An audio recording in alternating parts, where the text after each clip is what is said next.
Hello? Hello! That was very loud and abrupt. Happy Sunday, guys. You're very welcome along. Today, well, we have a very special preview of an upcoming aircraft from Microsoft Flight Sim. This is the FSReborn Phenom 300E, and this is very much kind of like a top-level overview. Over the next couple of days, you'll see more, and Raoul will be joining us on Wednesday for a very much deep dive interview, chatting all about the features, the systems, and the entire project of what this aircraft is all about. So you're all very welcome aboard wherever you're tuning in from, and over the next few hours we're going to have a look at the aircraft. We're going to check out some of its systems. We're also going to look at a new feature never seen, I don't think ever seen in a flight sim before, where we can actually inject our very own FBO and a hangar, and there's not just one single type, and they're not just kind of default, we can customize them.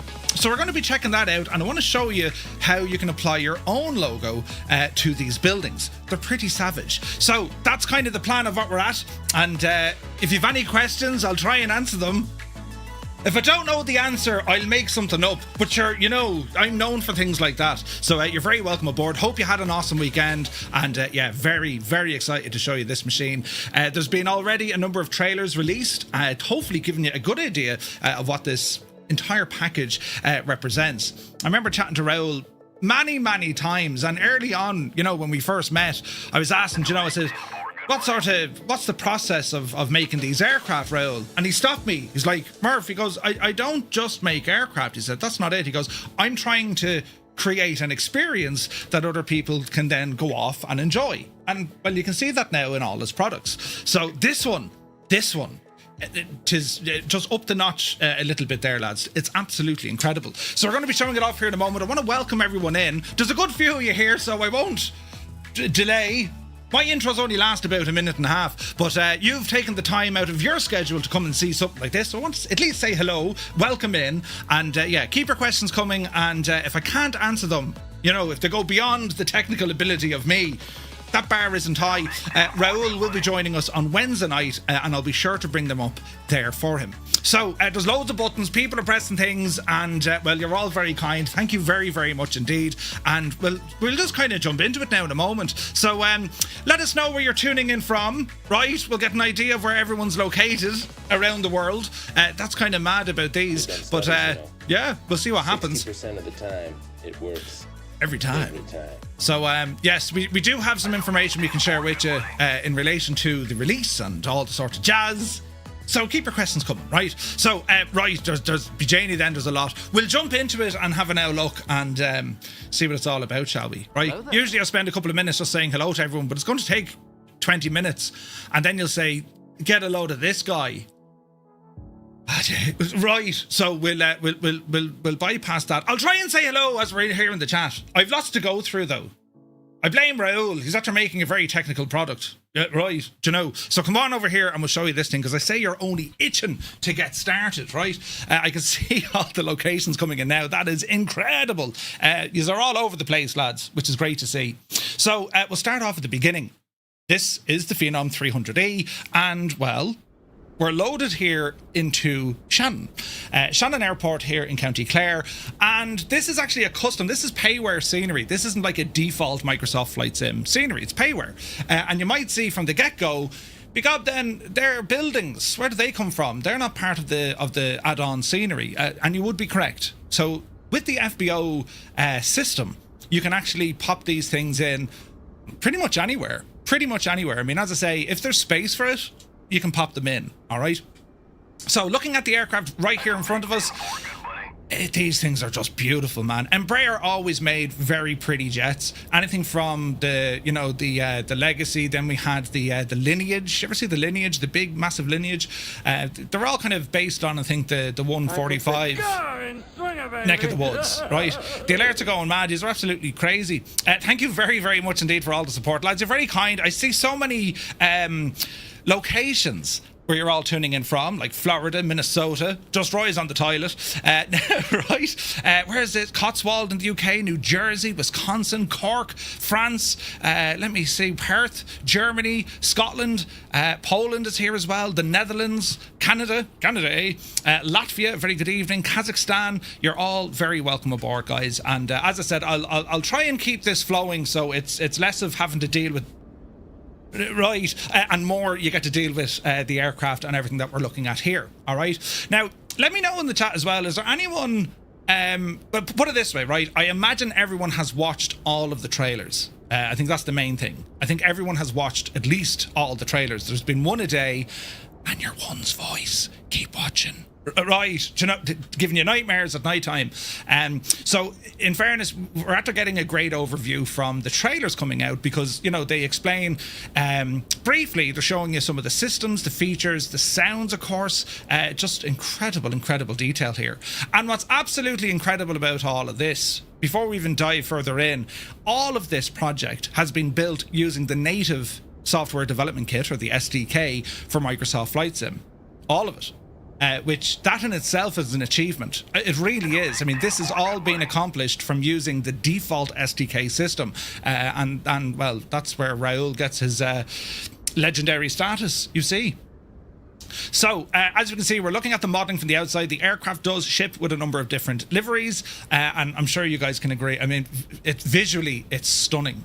But there's a lot going on here. Yes, we can use custom tail reg numbers, right? So that's my own tail reg number. But also draw your attention to the likes of our pitot covers, right? Engine covers, pitot covers, even the gear pins. These react to the wind, naturally, because that's what 2024 allows you to do. So they'll actually blow in the direction and also the velocity of the wind. And you might say, yeah, that's a nice little feature. Well, that feature is actually more important than you think, because if you're trying to start the engines, if you have wind blowing from the rear towards the front of the engines, that's not a good thing. So you need to be careful about where you position the aircraft for your initial startup.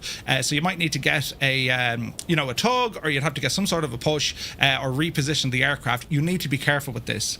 Now, on top of all of that, from the complexity, from the realism, when it comes to wear and tear, damage modelling, it's all there. But if you're kind of just looking for a very laid back, easy experience, you don't want to have the, not the responsibility, but you don't want the consequence, perhaps, of mishandling real world procedures, well, FSReborn, they have you covered. You can turn all of that stuff off and just hop in and just go for a blast. So it'll tailor to pretty much anyone. And again, it goes back to what Raoul said.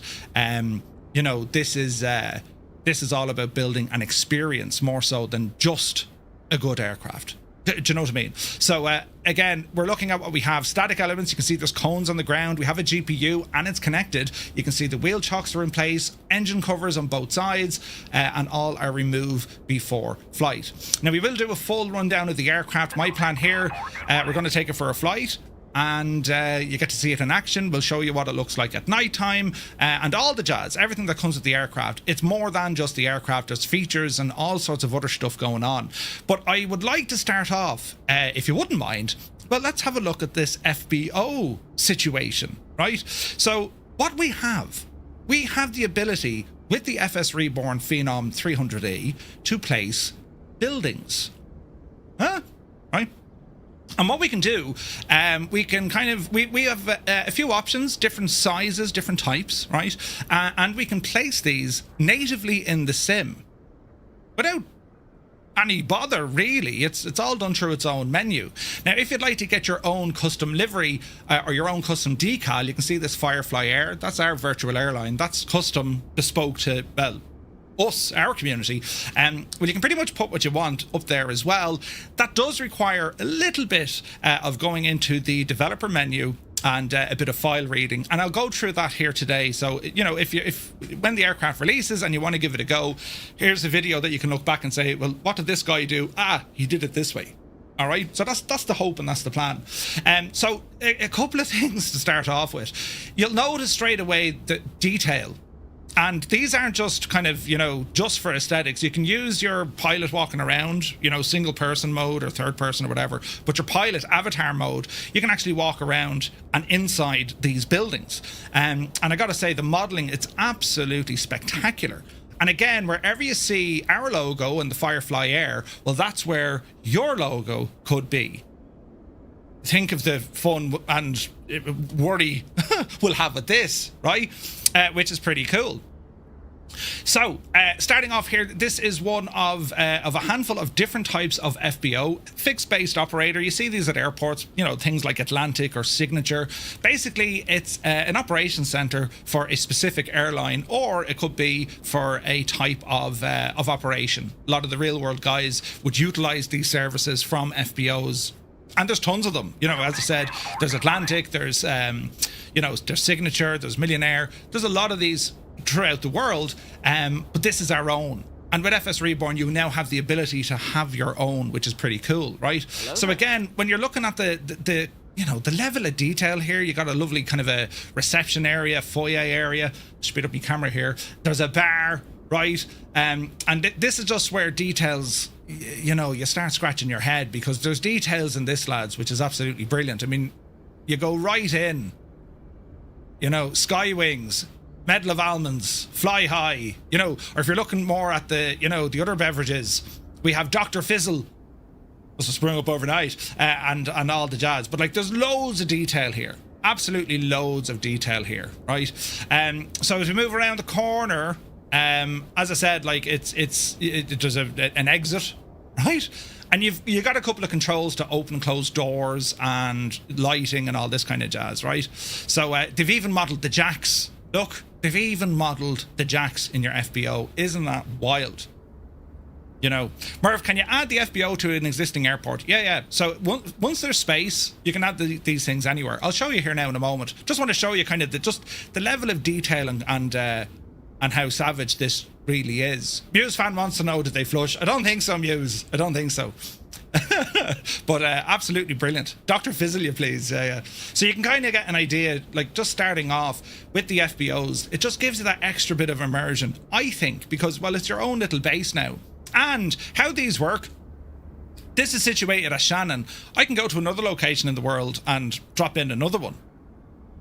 And then when I fly between airport to airport, my FBOs will be there. It's saved, right? Not only that, but eventually we'll be able to share all of these. So let's say, for example, for Firefly Air, for a virtual airline, or your buddies, and you say, hey, I want you to come to my FBO. Well, you can share that file with them. And when they load in their sim using the FSReborn Phenom, they will see it. This feature, it is locked to the FSReborn Phenom. It's locked to the aircraft. If you don't fly the aircraft, you don't see the FBOs. They're part of its package, right? Whether or not they expand on that, who knows? But for the moment, that's how this all works. This will only be available to those operating the Phenom, all right? Again, walking around, there's detail and hilarity here. And, we know a lot of the work behind the scenes here, not just from Raoul, but also from Jeppesen 2001. And just brilliant, lads. Yeah, right. I mean, you talk about Raoul and then Jeppesen, but the entire team have completely outdone themselves here. I think it's just, we haven't seen this before on Flight Sim. And to think this can be achieved using default SDK, it's mind-boggling. It really, really is, So, lads, thank you very, very much indeed for all the support. You're very kind. Thank you immensely. So we'll ramble. Lovely couch, Jesus, then, and we'll come around. There's Yara. There's Monica. She's flat out on the phone there, so she is. But you'll see, and again, what you're looking at here, this is aimed at this type of FBO, and I'll show you the menu here now in a moment, right? Will you only be able to see it in the world if you've actually loaded in with the Phenom? Yeah, no, you need to have the Phenom. Unless Raoul can back me up on that, but it doesn't matter even if you have the aircraft installed. My understanding is the aircraft must be running in order to load this package. But if I'm wrong on that, may Raoul or Jeppesen correct me. Again, when you're looking at all these different rooms, your custom logo, your logo here, I mean, it goes into lots of places, which is class to see.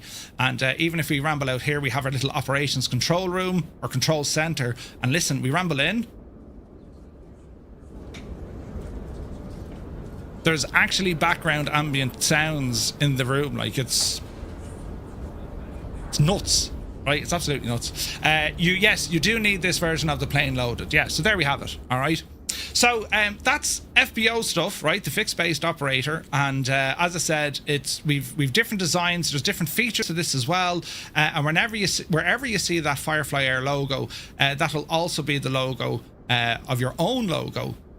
I mean, you're talking even like drink coasters. Absolutely incredible, right?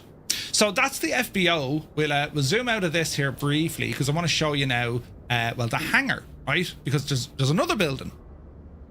So here we have a hangar, and similar to that, the FBO with the hangar, you would slew your aircraft into this. The sim doesn't necessarily know this is a default starting location, so when you place this stuff in, it only loads when the aircraft is loaded, if that makes sense. So you just load in the sim, slew mode, and like you can put your aircraft in your very own hangar, right? And the same crack again, different sizes, different designs. There's incredible lighting. Absolute incredible lighting, and what we're going to have a look at now are the tools that will allow you to place these objects, right? So it's pretty cool. Is the FAA livery included like the M500, says Gibbo? Not with the aircraft liveries, no. So we'll have to make one. Again, you can see your logo. It's done on like tons of different things. So it's pretty cool, right? So I'll show you the toolbar of how we get all this up and running. And I also want to show you the night textures here as well, right?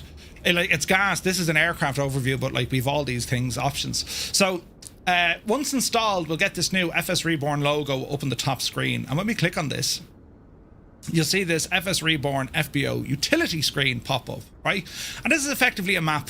You know, we can zoom in, zoom out. If we need to, we can change the background detail of the map if we really want to hone in and find out exactly where things are. This is how it works. And for us to either inject or to edit any of these buildings, we can do a couple of things. If we were to click on a blank area, we get an option that says you can put in FBOs or you can put in a hangar. We have 3 types of FBOs and we have 1 type of hangar. So I've put in I think this is a medium base. If we go to a large base, I'm going to click on that, right? And you'll see now we have a new menu bar. So if I click on this guy, I can move it and drag it, and then I have these tools here to change the rotation, right? Now you'll see that this isn't really ideal here because we're blocking taxiways and all the jazz, right? But if I just move these guys up out of the way, just to give you an idea, because, well, this giant object that I've just spawned in is now here. See that? It just appears. And we can kind of move things around. We can get a little bit of a better kind of layout to this. So if we were to drag this guy in, see the way we're moving it there? So you can do all this inside the sim as well. You don't need to exit and go into, you don't need to go into like dev mode or any of that jazz. You just want to get your buildings placed. This is how you do it. So we do have options over here. This is how we move things around. And what they've done, they've built in enough when it comes to menus, right, that we can actually interact with this new building. So if we kind of zoom into it, we'll say, well, look, I'd really like this to be lined up with the taxiway here on the right hand side. Well, sure, we can do that. So you can move it on the map, right, or we can come down here and we have all these other options. So you see this nudge. So if we want to move, nudge it 10 meters at a time, it's just use the arrows and we'll get an idea. So we need to go this way a bit, that way a bit, and now we can rotate it. You can kind of see how relatively easy this is, right? And it is easy. I mean, it's pretty much instant, right? And now we'll slow this guy down a bit, and let's just see if we can move this guy up, and we just get our heading. We can do the same here with the heading. See these degrees? If it's 5 degrees is too much, just slow it down. And let's see, can we straighten it up here a little bit? And we're not looking too bad. I don't think we'd fall out with the neighbors for placing it there. We're not a million miles off what we're looking for. So here we have now a brand new building placed in addition to the ones we have. Jesus. Right? Now, you might say, Murph, there's all grass and yeah, there is, but watch what we can do, right? So we have other tools here. See this? We have feet above ground.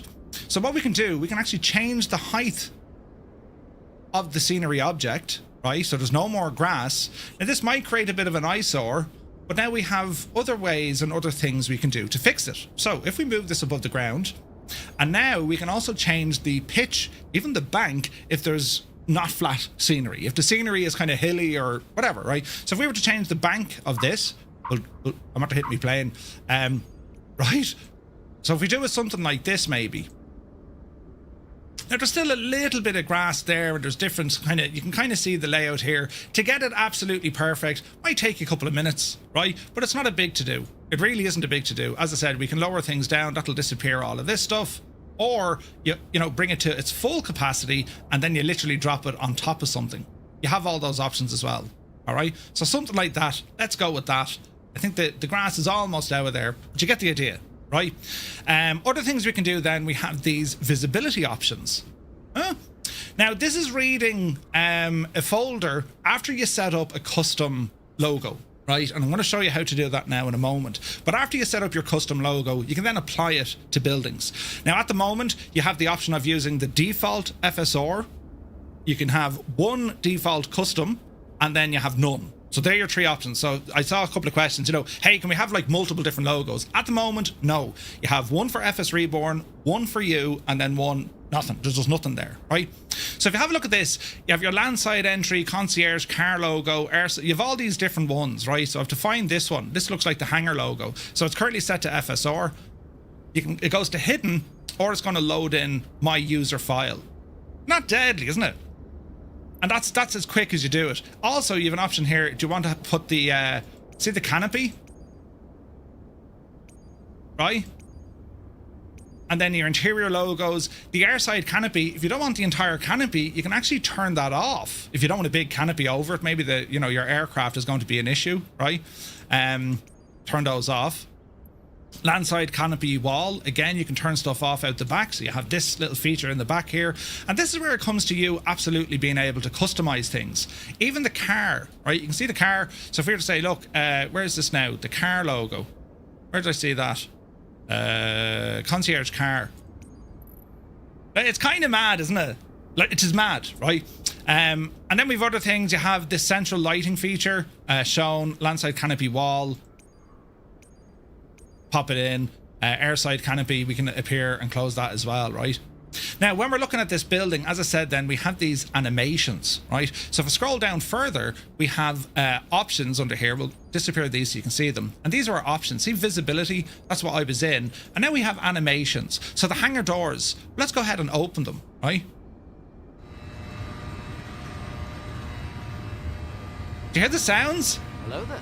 And that's because the doors are opening. There's sound files built into the friggin' scenery that you load in. How cool is that? How cool is that? Isn't it very good? And this is where you spend a few moments just getting the settings dialed in, so you have the right elevation, you know, the pitch angle is right, so there's no grass or whatever there. You get the idea, all right? We also have an elevator. And the good thing about the elevator is, well, yes, you can walk into the elevator and it'll bring you upstairs. Like they've modeled an elevator in here. The airside sliding doors and the landslide sliding doors. These are the doors in and out of the building. So here's our landside, right? Oh no, that's airside. This is airside. There's your doors closing. Hear the sounds? It is ridiculous, isn't it? So what I might do, just to kind of show us inside, I'm just going to bring our elevation up a little bit, right? Feet above the ground. We'll just bring it up here a little bit because I want to show you some of the details here, right? And we'll minimize this guy and we'll just pop him up there because we can now walk around and have an old gawk at this, right? So it's a mix of FSReborn and Firefly Air in the hangar, right? So we'll ramble in. And just to show you now the additional details at these larger buildings. And straight away, like, it's just, the scale is just massive. This is a larger FBO, so you get the idea, right? Any grass you see, you adjust it with your elevation, all right? So you can ramble over here, see what's happening. Yes, coffee and buns. I mean, why wouldn't you, right? Again, the detailing, it is absolutely savage. The attention to detail, it's beautiful. It really, really is beautiful. There's the elevator we were talking about, right? That you can walk into that and away you go. You've all these various different rooms, all these different training rooms, look. And it is that of a much kind of larger private booth, look. Just a larger FBO. And the jacks, right? And the jacks. So, like, there's just great scale. Do you know what I mean? So what else do we have then? With a larger FBO, we'll go around this way. the creative genius here, lads. It's frightening. You can kind of see all the, again, anything that you see with FSReborn and the FSReborn logo, that's where your own logo can appear, which is brilliant. Like, it's just, isn't it stunning, lads? Like, this is stunning, right? Raoul says the UI is using the MSFS panel allowed by the SDK, so it'll have a similar 2020 look. I left it default because it's intuitive. Yeah. Can you have it on multiple locations? Yes, you can. Absolutely can. Not only that, you can hear the sounds, right?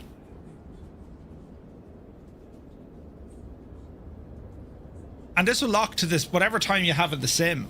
Like, it's these work. They actually work, right? There's coding and stuff going into them. They actually work. So if you ramble upstairs here, well, you can see a little bit more inside this FBO. Like, isn't it nuts?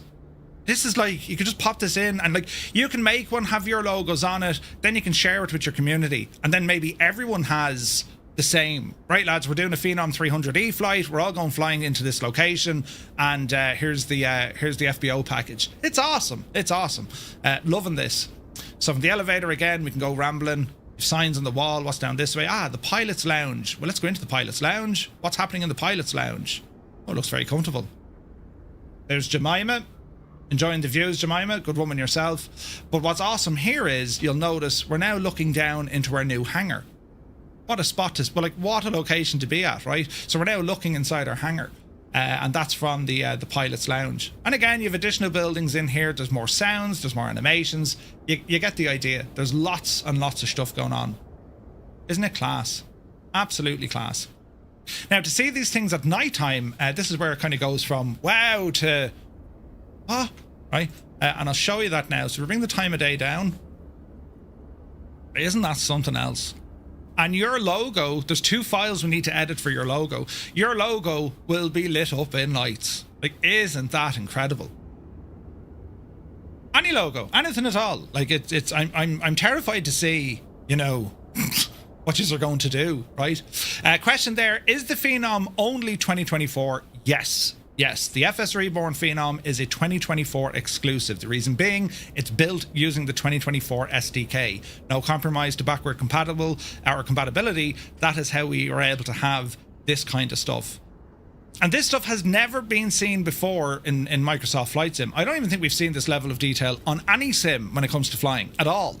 X-Plane pilots, you might say you're getting kind of hot start vibes or whatever. This goes beyond that in terms of how, you know, how your customizable options are. There's the smaller hangar we built earlier on. Again, you're looking at all the lighting, right? And you have the same controls when it comes to these buildings as well. If I wanted to interact with, say, this hangar, well, I'll drop down this guy here, right? And I'm going to select my hangar, click on the mouse, and you can see now I have all these options after appearing. But let's open the hangar door. Hear the sounds?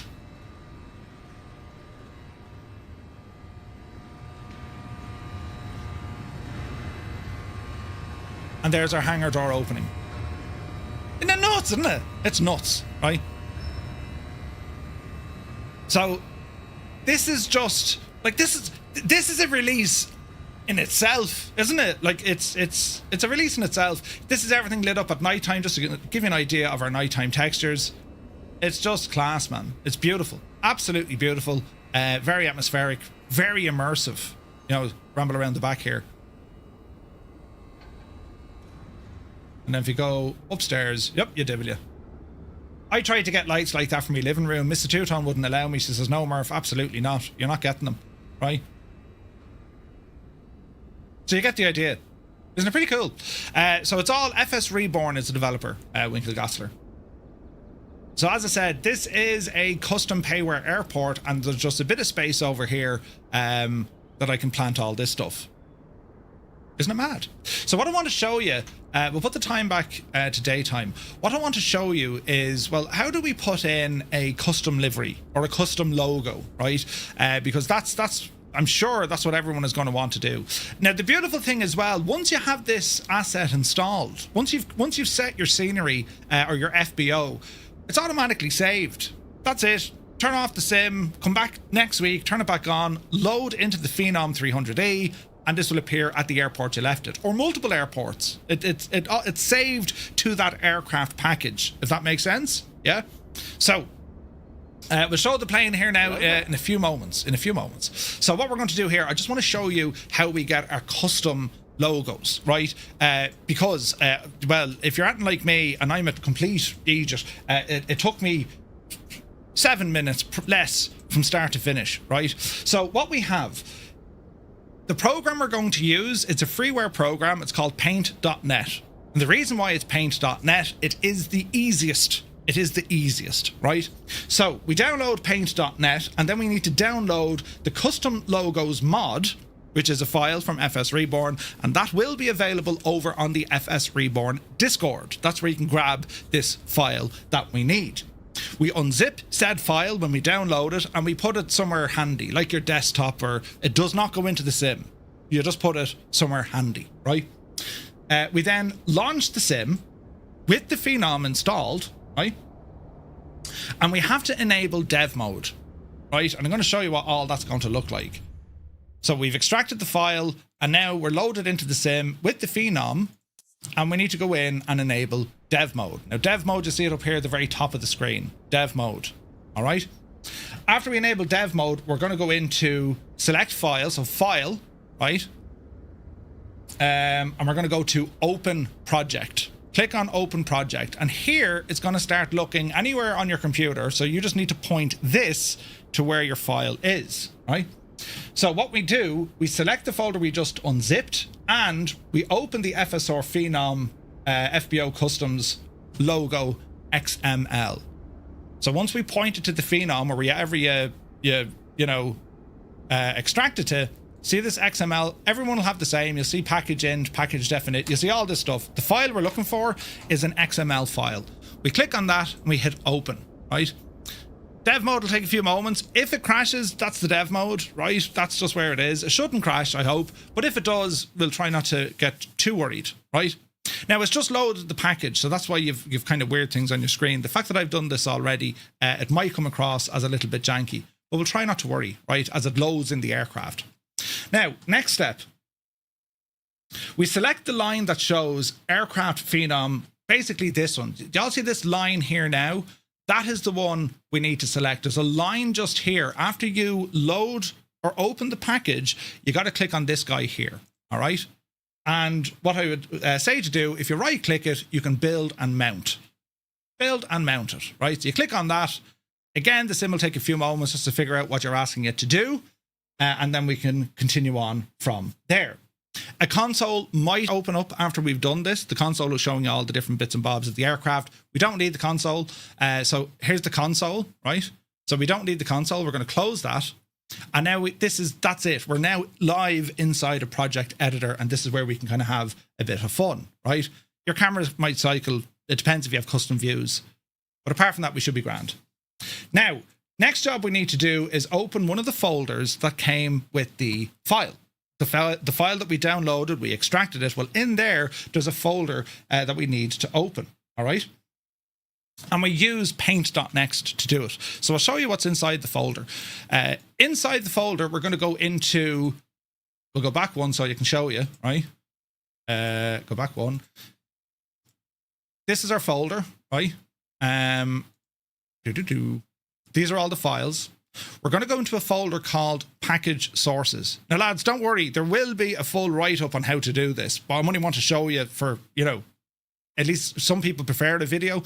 Anyway, package sources, sim objects, miscellaneous, the FSR 300 FBO, and we go into texture. And there are 2 files in here we need to edit. All right. So all you need to do, you open these guys with paint.net, right? And what I'd say is open both of them. And literally all you need to do inside paint.net, make sure you have your selection tool and you highlight. That's not a selection tool. You highlight. Here's a selection tool. You highlight where it says your logo text. Highlight where that is and just delete it. Now you come along and you place your logo text in that area. JPEG, PNG, doesn't matter. That's what you want to pop in there, okay? When it comes here, you have additional text here. You do the same. And then when it comes to upping your logo, right, uploading your logo, you do the same crack again. You just want to remove the text that's already there. So you'll be left with this blank canvas. Then you come along and you can literally drag, drop, copy, paste, whatever logo that you want in there. And in my case, I did that until we ended up with something that looks like this, right? So here I have these files. I can open this with Paint just to show you. So there's the Firefly Air. I didn't need any additional text below it. I could put something there, it's up to you. And then the logo, right? And remember what I said, there are 2 files we need to do. So when you have it done on one file, select all, copy, open the blank one or the other blank one. You'll have to remove the other stuff as well. And then you paste your stuff in. One is a daytime texture, one is a nighttime texture. Does that make sense? Right? You only have to do this once, by the way, and this only if you want your own custom logo. All right, fair enough.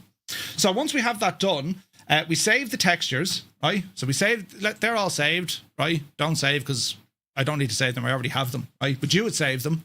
And then from the menu bar inside Microsoft Flight Sim, we're going to select the FSReborn tab. We open it, and this then is where we can choose what logos we need. So we're now finished with dev mode. Exit dev mode, and if we come on down here, we can select our buildings, right? So see the way we've selected this building? There's buttons there. Nikki, thank you very much indeed. It's easiest using something like drone cam, just so you can see everything, right? And you can tidy up your screen here. So we can see, right, look, these are the options. So here's the building, right? So if we were to say visibility, external roof logo. By default, it'll be set to the FSReborn.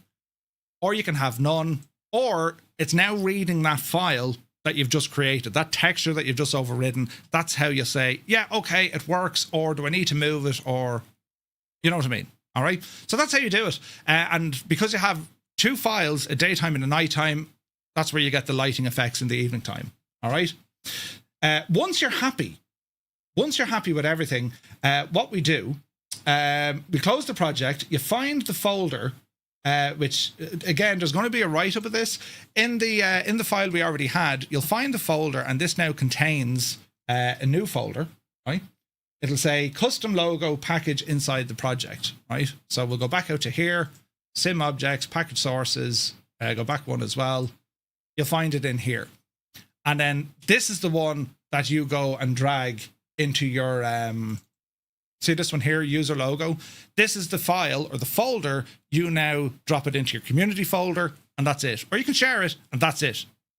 You never need to go near dev mode or otherwise again. All right. As I said, there will be a full write down of how to do this. I just wanted to show you. It only takes a few minutes. Literally just, you have to kind of follow the SDK way of doing it. But effectively, all you're doing is you need to edit 2 texture files. There's a process you need to follow, but you're literally only editing 2 texture files. You save the files, you test it in the sim. Once you're happy, move them across into your community folder. Job's done. End of story. That's it then. Continue on. Are we happy enough? Grand. As I said, there will be a write-up. If anyone's a little bit, you know, like a goat looking at thunder thinking, what the hell is this guy doing? You'll have a tutorial. All right. So I wanted to show you that. So that's the FBO stuff. Do you like it? And well, let's see. I've no sim sounds. So we'll just restart the flight here. How did I lose my sim sounds? Do. We might need to restart the sim if this doesn't work. That's strange. I lost my sim sounds. Anyway, so what we're going to do next is have a look at the aircraft. And my plan here, we're going to take this for a flight. All right. Now, there's probably burning questions already. There's our sounds back. Brilliant. And you see that everything loads in, even the new building. Right. I'll jump inside the aircraft. And if we go outside... Well, there's the new scenery building I just made. See, it just saves it. That's it. It's there forevermore. Isn't it deadly? It's just deadly, right? So what I might do, I might disappear that because it's blocking some of my taxiway. So I'll show you how to delete it. So again, using this menu, if you click on this guy, right? We got then, how do I delete this one again? Top right hand corner, you see a little bin. Hello there. click the bin, it deleted it. Thanks very much for playing. We're finished with this menu system, and that's us then. Simples, right? So it's a feature outside of the aircraft itself. All right. So any questions, lads, do let us know. Raoul is here in the chat. He'll answer what he can. And next up, we're going to have a look at the machine itself. So the Phenom 300E, it's a remarkable plane. It's one of the fastest. It is the best-selling business jet, I think, right now from Embraer. And well, it's cool. It's absolutely cool. There is similar aircraft. You have the Phenom 300. The 300E is the newest version of the aircraft. And I think in late, or only this year, actually, they've further enhanced what the aircraft can do.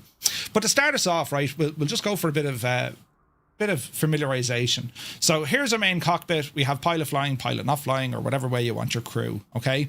And then we also have the cabin. Now, what's pretty cool here, you can interact with the stations directly, or you can use the EFB menu system to get around. So the things like remove before flight, open doors, all that kind of stuff. You can press on the locations directly in the sim, or you can just use the tablet. So they got you covered there as well. All right. So from the interior of the aircraft, it's gorgeous, isn't it? I mean, look at that. It's absolutely gorgeous. And it does come with different interiors. Depending on the livery, you can select the different interior, and the livery, you'll see all that on release, right? So in terms of how does one interact? Well, there's a lot of click spots with the aircraft. Tons and tons of little click spots. Animations are perfect. There's sounds, of course, for all of these as well. And then looking down towards the rear of the aircraft. I mean, look at the look at the textures here. Look, isn't that insane? Insane, right? Right, come on down here. And here's the jacks, look.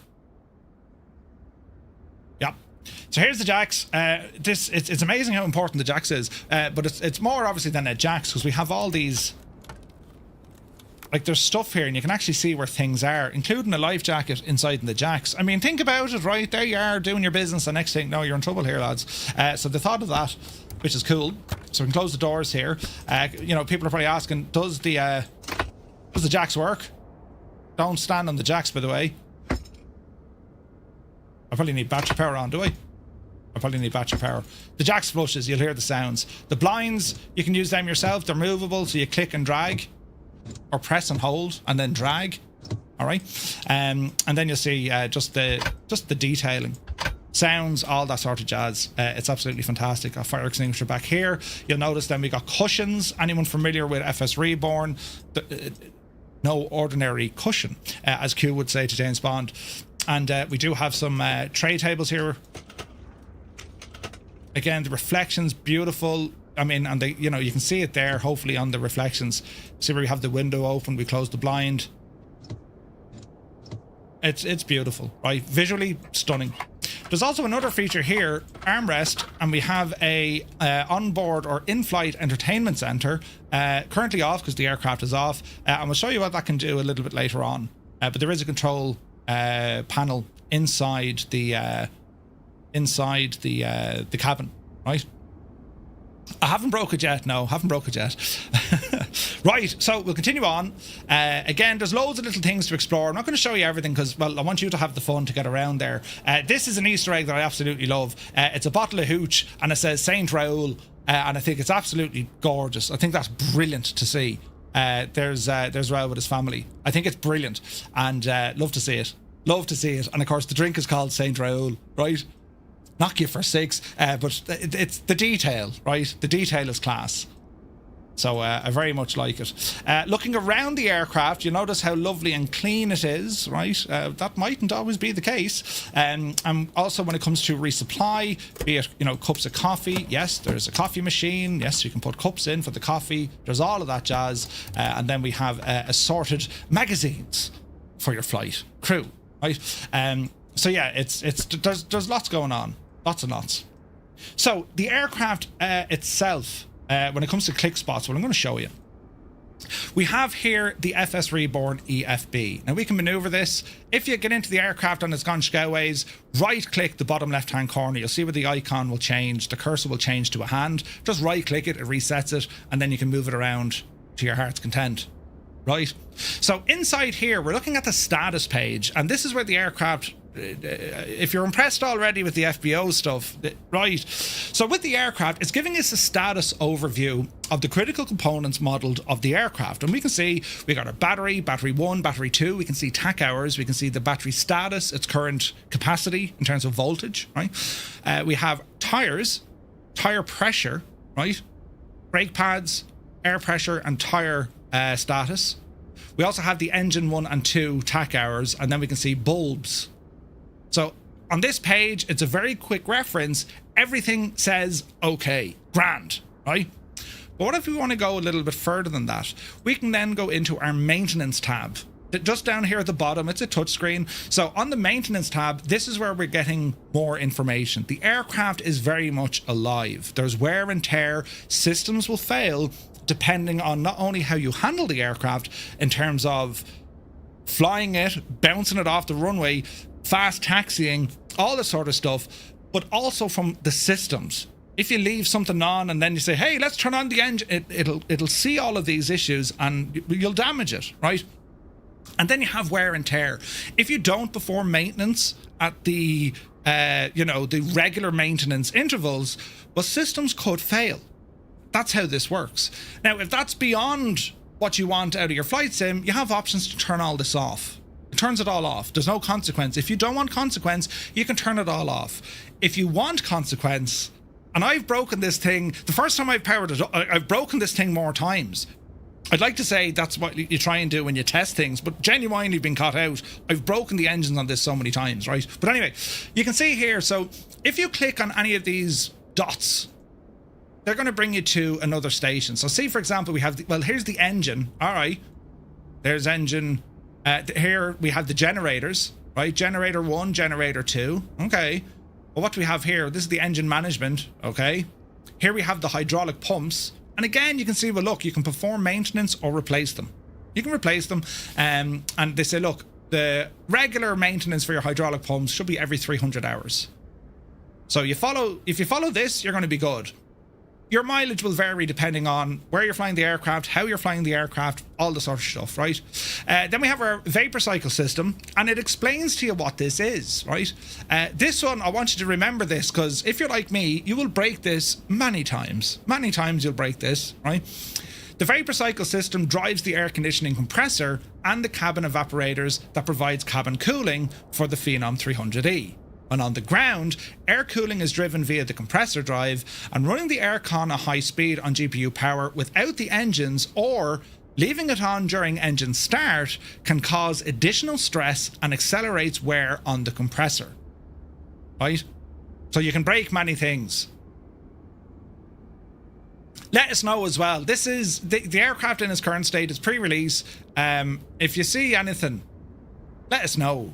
Do you know? Let us know, and it'll be added to to a further patch. All right, so that just gives you an idea of all the different systems here. The flaps management system, our brakes management. You can see different pads, how they're getting on, and then we have all our tires then as well. Tire pressures, right, even down to the tire pressures. So that's all from the maintenance side. And again, if you go into the realism, well, this is where you can turn things on or off. And if you're feeling particularly fancy, you can turn on random failures. And how often do you want to have some sort of a random failure? And it could be basic. Yeah, the jacks isn't working anymore. Oh no. Or the in-flight entertainment is busted. Or it could be something far more important. You know, a generator has failed, this sort of crack. So you can have random failures turned on or off. All right. So from the nuts and bolts of the aircraft, you can kind of see where we're at from the maintenance side. And then your pre-flight is just giving you an overview of status, what's going on with the aircraft. In addition to all of that, you'll see that we do have Navigraph integration, but for anyone who'd like to utilize charts, you don't necessarily just need to go with Navigraph. What FSReborn have done here, they're working with working title, so you can actually use your Lido charts, which are default in the sim, and you can get those to display on your avionics. I'll show you how to do that in a while. All right. So for those of you who use Navigraph, well, this is where you can do your import of your SimBrief flight plans. You can load in your charts. You can access them from the EFB, and you can also access them from your Garmin G3000. All right. Moving on, we have our ground operations, and this is where we now start kind of expanding the experience of what this aircraft can do. You can just kind of, load instantly, bypass all this stuff and just fly the plane. Or if you'd like, well, you can really get into the entire experience of, okay, I need to get fuel, I need to order fuel, I need to fuel the aircraft myself, I need my passengers, and I need to look after my passengers. You control all of these. You're in control of all of this. So the current status, what we can see, this is what we're loading into our aircraft thus far. That's what we're looking at. So we can see, right, well, we have these click spots. We can open and close different doors. We can remove pitot covers, engine covers. We can do all that from the EFB, or failing that, we go to the outside of the aircraft in walk around mode, and you literally walk up to the station and say, well, remove the pitot covers, close the front cargo latch, right? So you can do this manually, and you will get CAS warnings if you leave these open. Now, we've spoken about fuel, and I want to show you this. So we're going to come over here to the right hand side, open the panel, and this is a fuel panel, and it's modeled. This works. It's actually modeled and it works. So we're going to leave that open for the moment because we're going to request some fuel, right? So we're going to jump back into the plane, and our current fuel is what we can see here on the screen. So I only want a little bit more, call it 300, right? Now, not only do we want fuel, well, let's see, can we take on a passenger? Now, you have an option. If you want to physically see passengers in your aeroplane, if you want to see the Microsoft Flight Sim 2024 avatars, the ones that scare the absolute bejesus out of you, you can. You just need to make sure in your default sim settings, their visibility is turned on. This system will work with that system on or off. The FSReborn aircraft will still simulate this. Doesn't matter if you display the passengers or not, right? In my case, I haven't turned off because they'll just appear inside the aircraft. There's further things to be worked on. But if you want to have them in the aircraft, you absolutely can. If you don't want them in the aircraft, you absolutely can. All right, so I just wanted to show you that. So what we're looking at here, if you're asking the question, it's in pounds or kilos or whatnot, you have your settings page. Again, it's on the tablet, and you'll see where you have stop pressing the button. You'll see units of measure, weight. So you can change it from pounds to kilograms, PSI to bar, degrees Celsius to Fahrenheit, gallons or litre. You can change all of that, right? And then we have a couple of other options in here as well. Your passenger vehicle, for example, what's going to bring your passengers to the aircraft.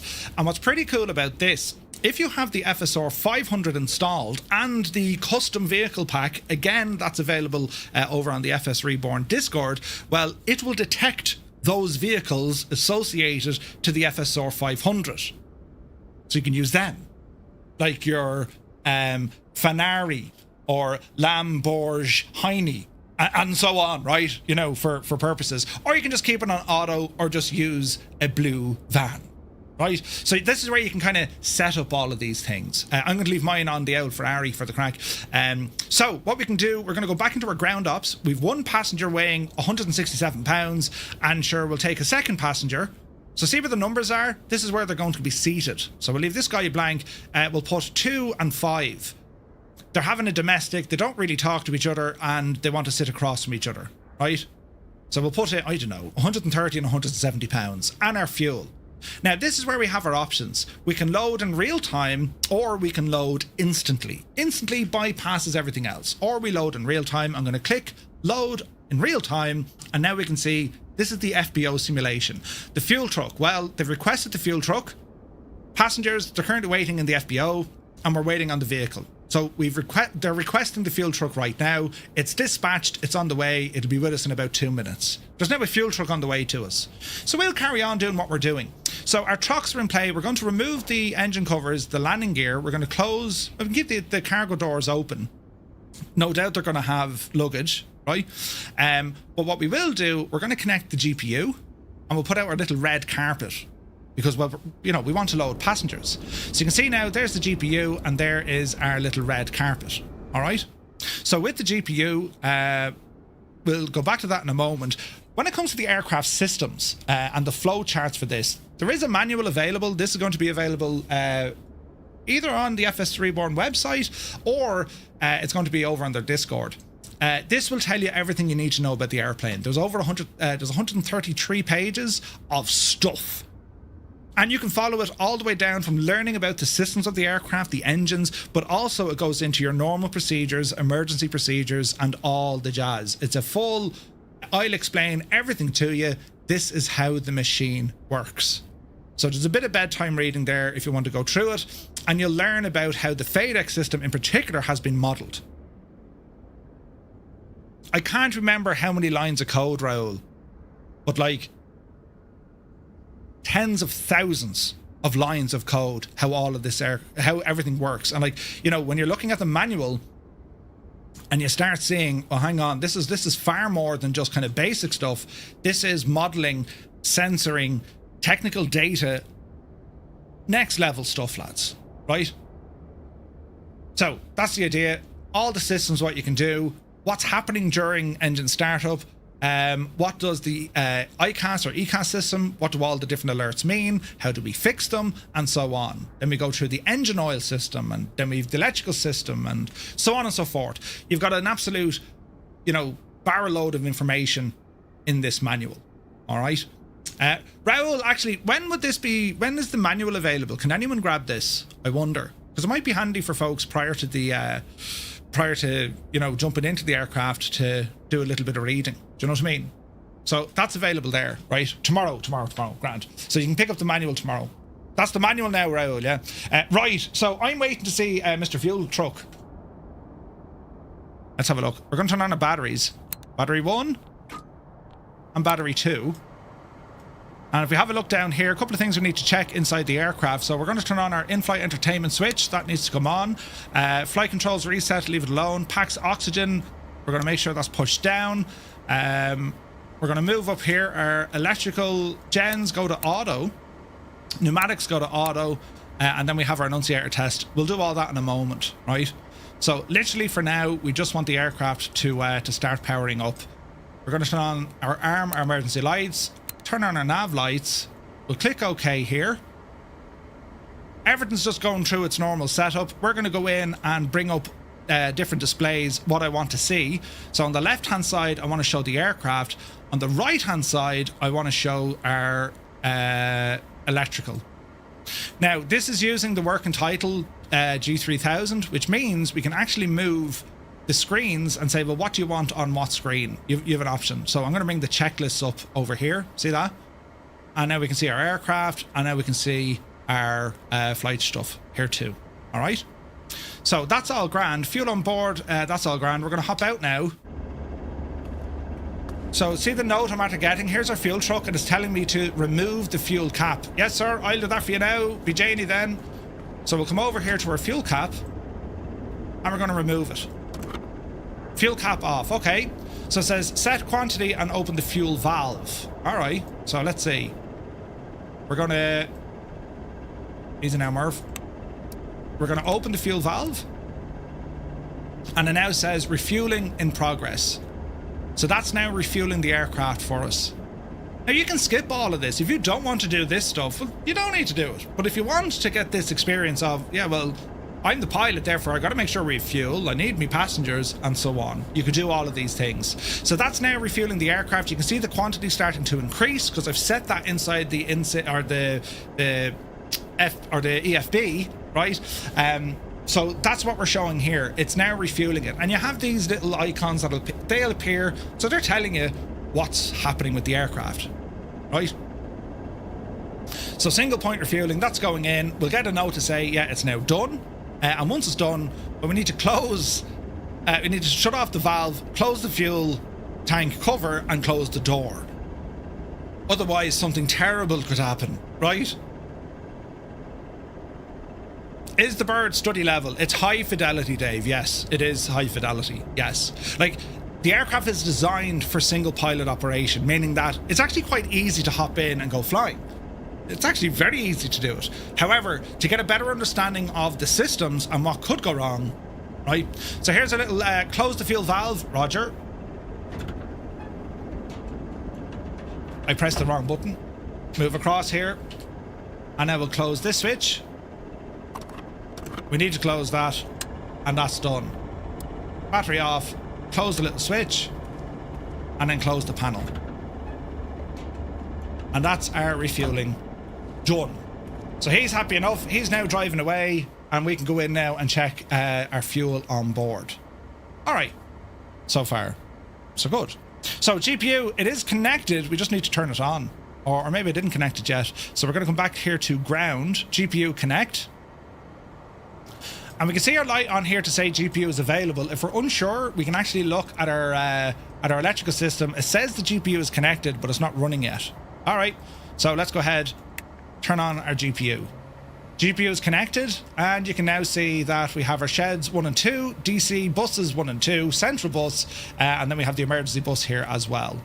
All right, so everything's running. GPU connected. It came up as a crew alert system advisory. Go ahead and click that. That's quite okay. So we're now connected to ground power, and so far, so good.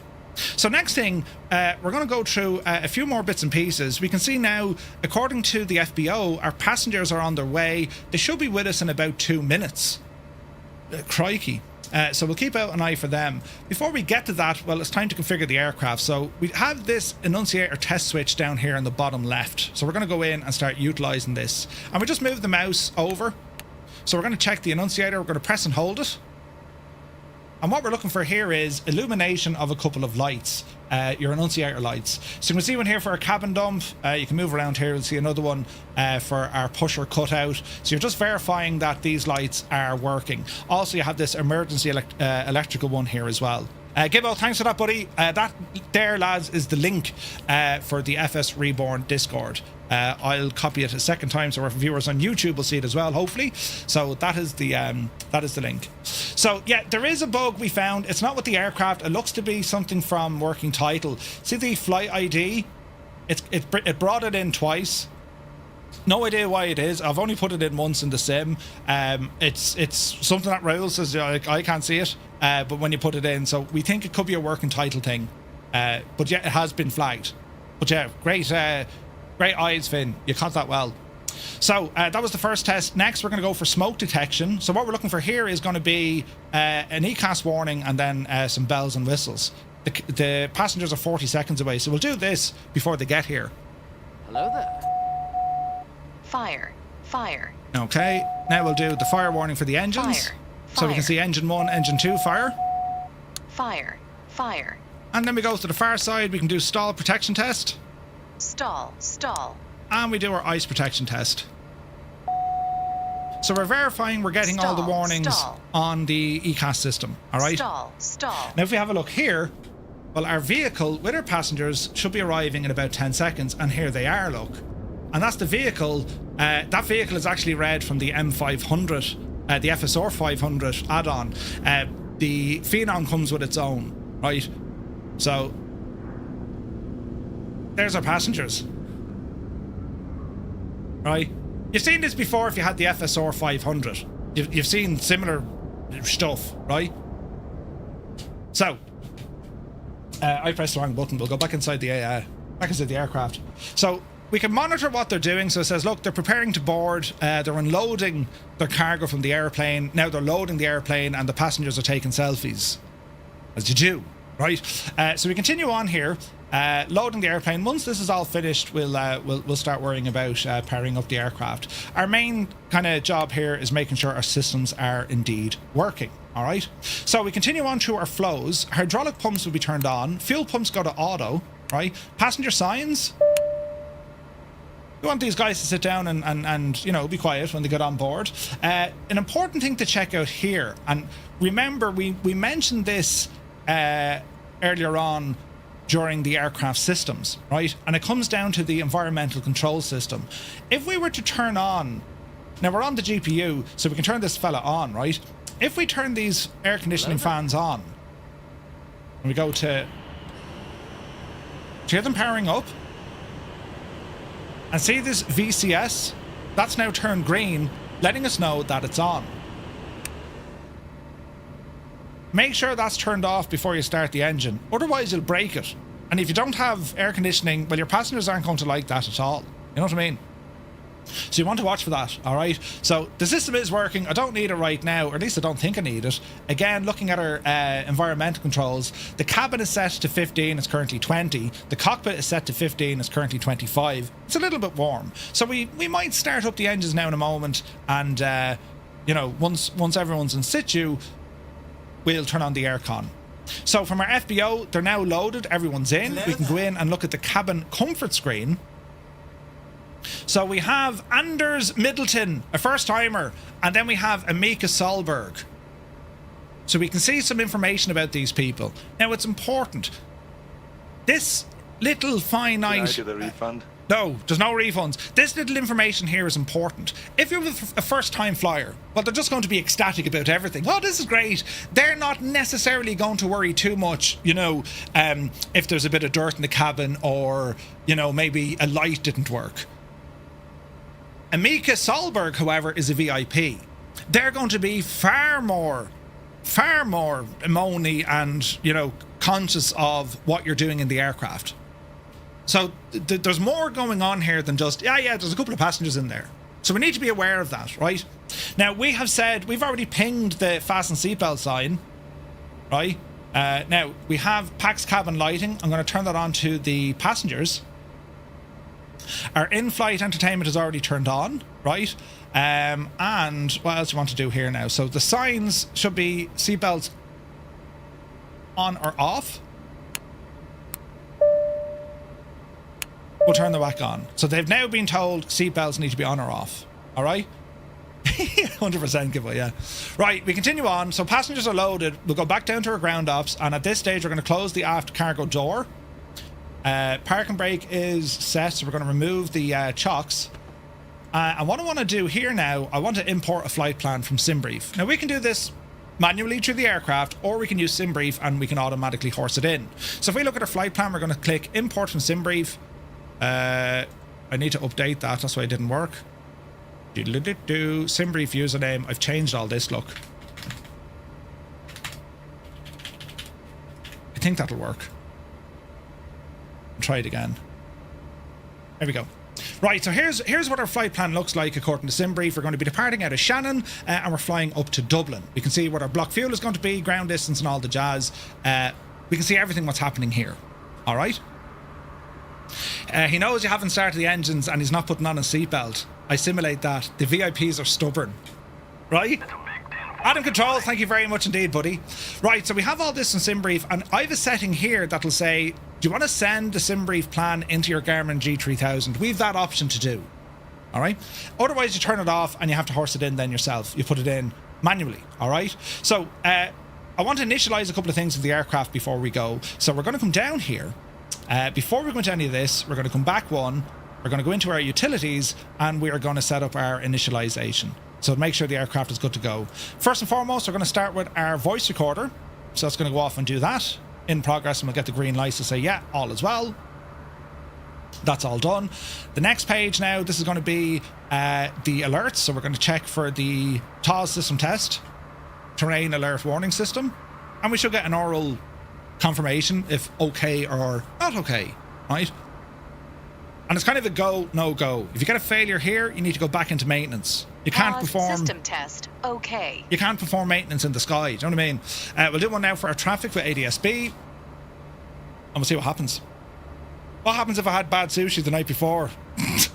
Traffic, system test passed. All right, next page, we're going to go in. Our thrust rating. This is important because this is based on information that's going to be sent into the FADEC system to say, this is how hot it is outside. If you don't program this, the aircraft possibly may not start according to plan.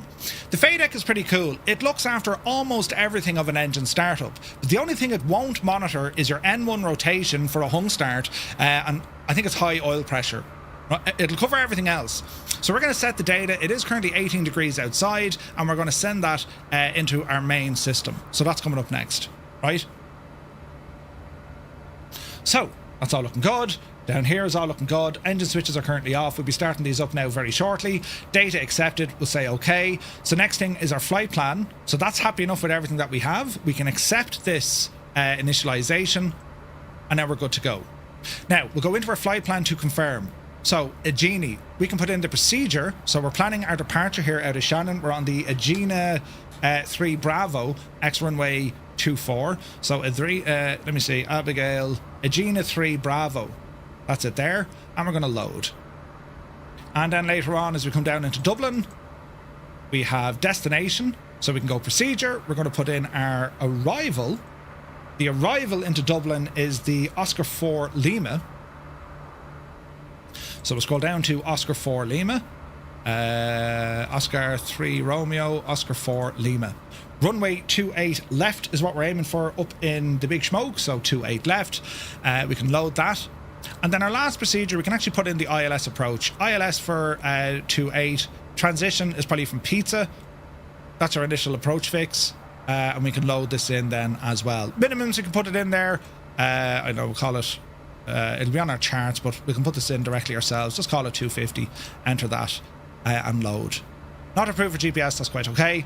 So our entire flight plan is now loaded in the aircraft, right? So that's all grand. Aircraft systems, what do we want to see? Well, I want to see these guys during engine startup. This page here, let me see, our fuel, just verify fuel on board, that looks correct. Engine settings are done, so we have all that data sent, and then it's going to be the electrical system. That's all grand. When it comes to our checklist, this is where we can start putting some information in. So let's see here now. I need to move this guy over. There we go. So we can say, right, oxygen is done, test panel done, fire, smoke detection, annunciator panel, fasten seatbelts, external lights as required, emergency light switch is armed, fuel quantity and balance done, oxygen checked, thrust levers are at idle, parking brake is set, engine ignition switches go to auto, set to auto, correct, and the doors have been closed. Let's verify the doors are closed. We'll go to ground ops and the door is open. Close the door. Cool.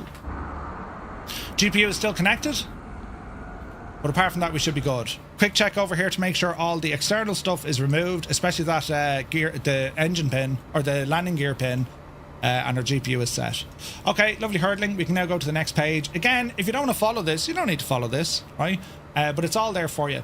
After start, so we're going to start up this. It's going to be engine 2 we start first. So hydraulics are on, pumps are on, and we're going to start up this machine. It uses FADEC, so it will look after itself. We just keep an eye on it. So we're going to go to engine number 2. We're going to put the switch into run, and then we hold it in the start position 2 seconds. 1, 2. Okay, so we can see bus shed off. Ignition coming up. N2 coming up. And this is where we monitor. ITT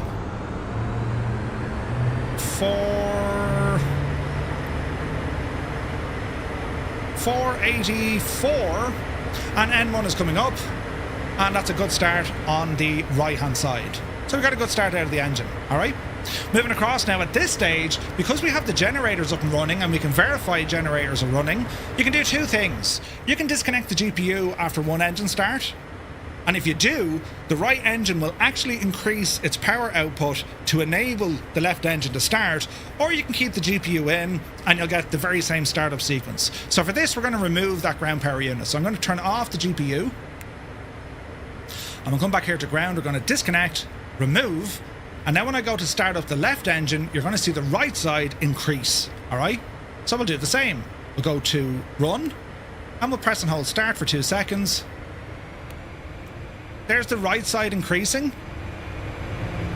and our left side is coming up. Ignition is on, schedule push came off, and we're looking at our ITT and our N1.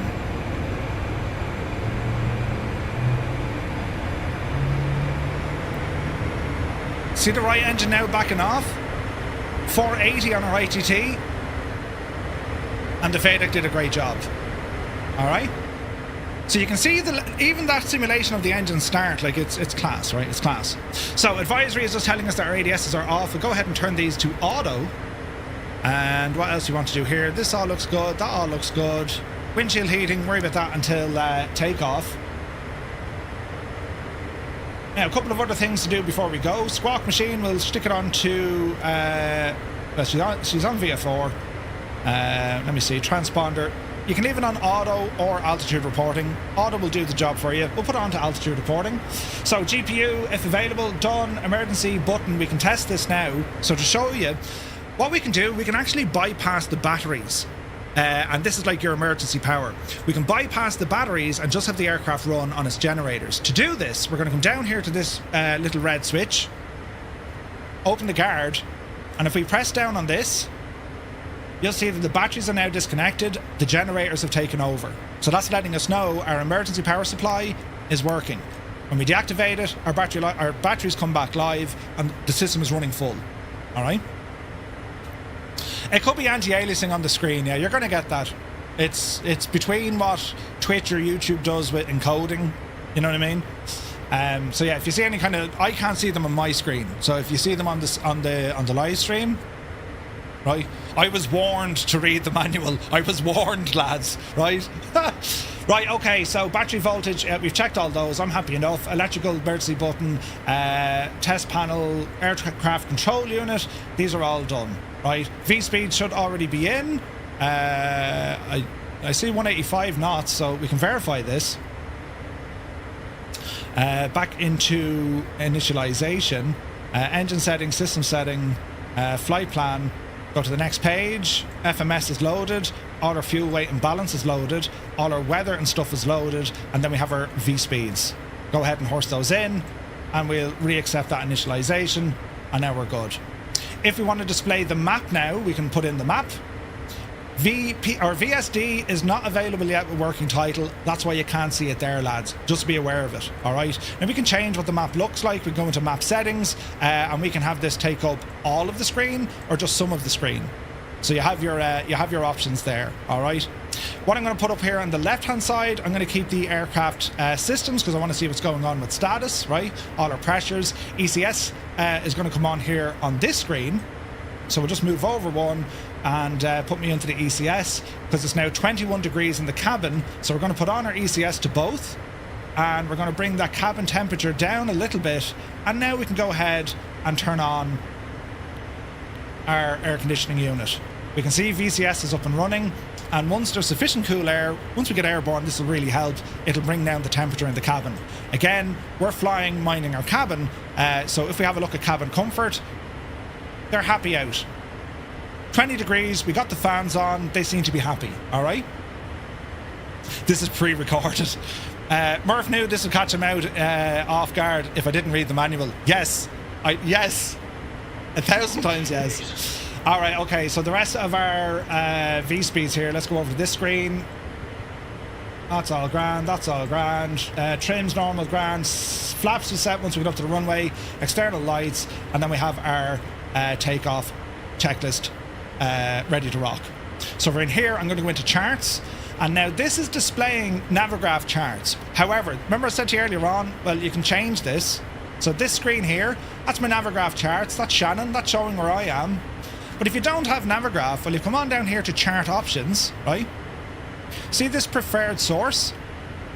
We can change that to Lido charts, and then it'll load in the Lido charts that actually come with the sim. How cool is that, right? So you have the option of both, right? I use Navigraph, I love Navigraph, I'm going to use Navigraph, but if you don't have Navigraph, they got you covered. They got you covered, right? Hey, Linny, good to see you. All right, so happy enough with that with charts.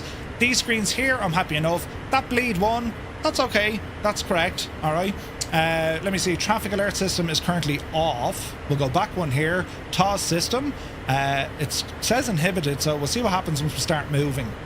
So quick check up, we're going to go taxi light on. Strobe's currently off, cockpit panel, it's daytime. We will show you nighttime in a moment, all right? Initial altitude, we're going to set 9,000 feet. We're going to reset our barrow here as well. And we're going to get ourselves moving, all right? So everything here is looking good, bar the flaps. We will look after the flaps in a moment. Our passengers are sitting down. They seem comfortable, and all is looking well in the realm. I haven't killed anyone yet. This is going terribly well. Right, bit of power. And we have a bit of movement. So from here on in, we just enjoy some of the sounds and check out the aircraft during taxi.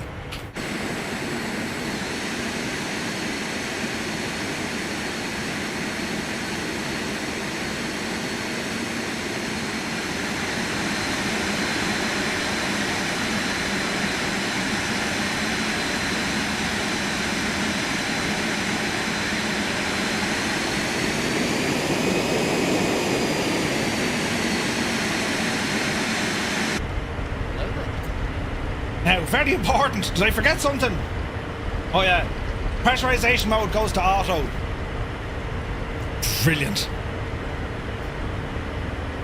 Let's see what happens. This is the way to showcase the release this caliber. Great job. Ah, thanks, Gibbo. Yeah, our V-speeds have already been put in. We can see that now in our PFD. Alright. So we have all the information. No wind data yet. We're on the ground.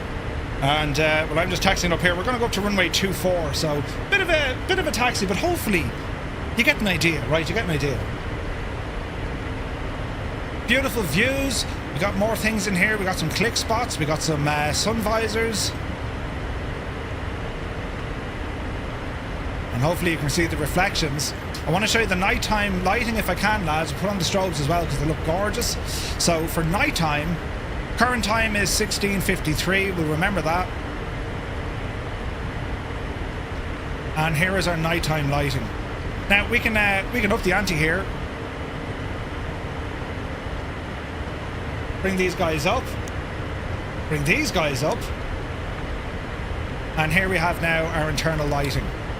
The cabin lighting, couple of options. We can say to the passengers, we'll give you, Bijani, we'll give you the control. We can give you the control of the lighting, right? I've turned on the lads. Or we can control this ourselves. So if we go to this panel, we can scroll down here and presets, cabin reading lights. So we can do all of this. So preset, cinema lights, you know, if they want to be, you know what I mean? That's very, you know, for the passengers.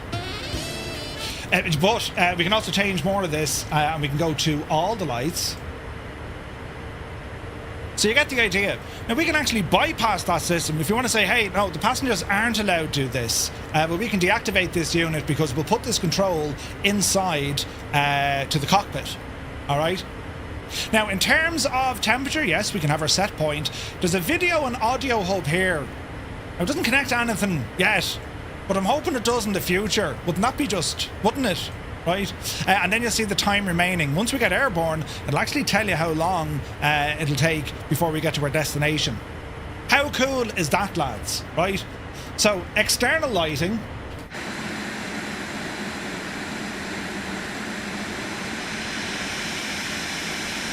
Beautiful nav lights, strobe lights. And these are just the taxi lights. Now, if we wanted all the lights on, make sure they're all on. Strobes, nav, landing. Right, there's all our lights. Isn't that superb lighting?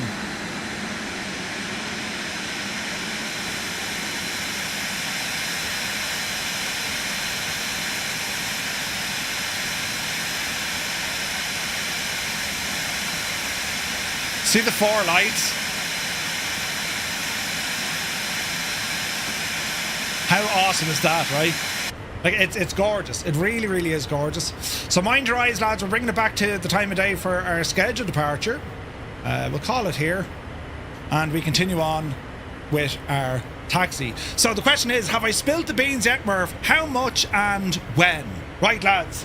What I want you to do, I want you to take a guess. Can you take a guess on the price? We'll start with that. What do you think FSReborn is going to sell this for? Jesus, loads of prices coming in. Some are very accurate. So this aircraft is going to release exclusively in the Microsoft Flight Sim 2024 marketplace. It is a marketplace exclusive, and I can tell you the release price is for $39.99 US dollars. $39.99 US dollars. That means you're talking about €35 or about £30, roughly, depending on where all that is, right? Considering 39, yeah, 3999, yeah. You should really hear the trees from an Irishman. Tree, right? 39.99, and that includes the aircraft and the FBOs. The aircraft and the FBO. That's the package. That's what it comes with. All right.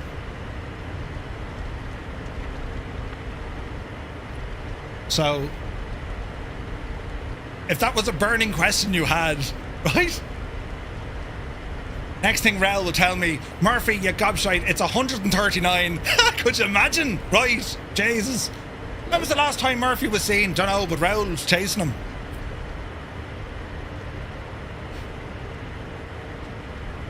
I'm getting an alignment there. That's interesting. So the question now is, when is the aircraft going to be released? I can tell you that the scheduled release of the aircraft is May 18th, tomorrow. The aircraft is due out tomorrow, Monday. Couldn't tell you what time. It's up to Microsoft when they release it. So the aircraft is due for release tomorrow, priced $39.99 US, exclusive to the InSim marketplace. How cool is that? Has it made your day? Made my day. Jesus. Oh, Jesus, right? Right, we'll inspect more of the sounds here, will we?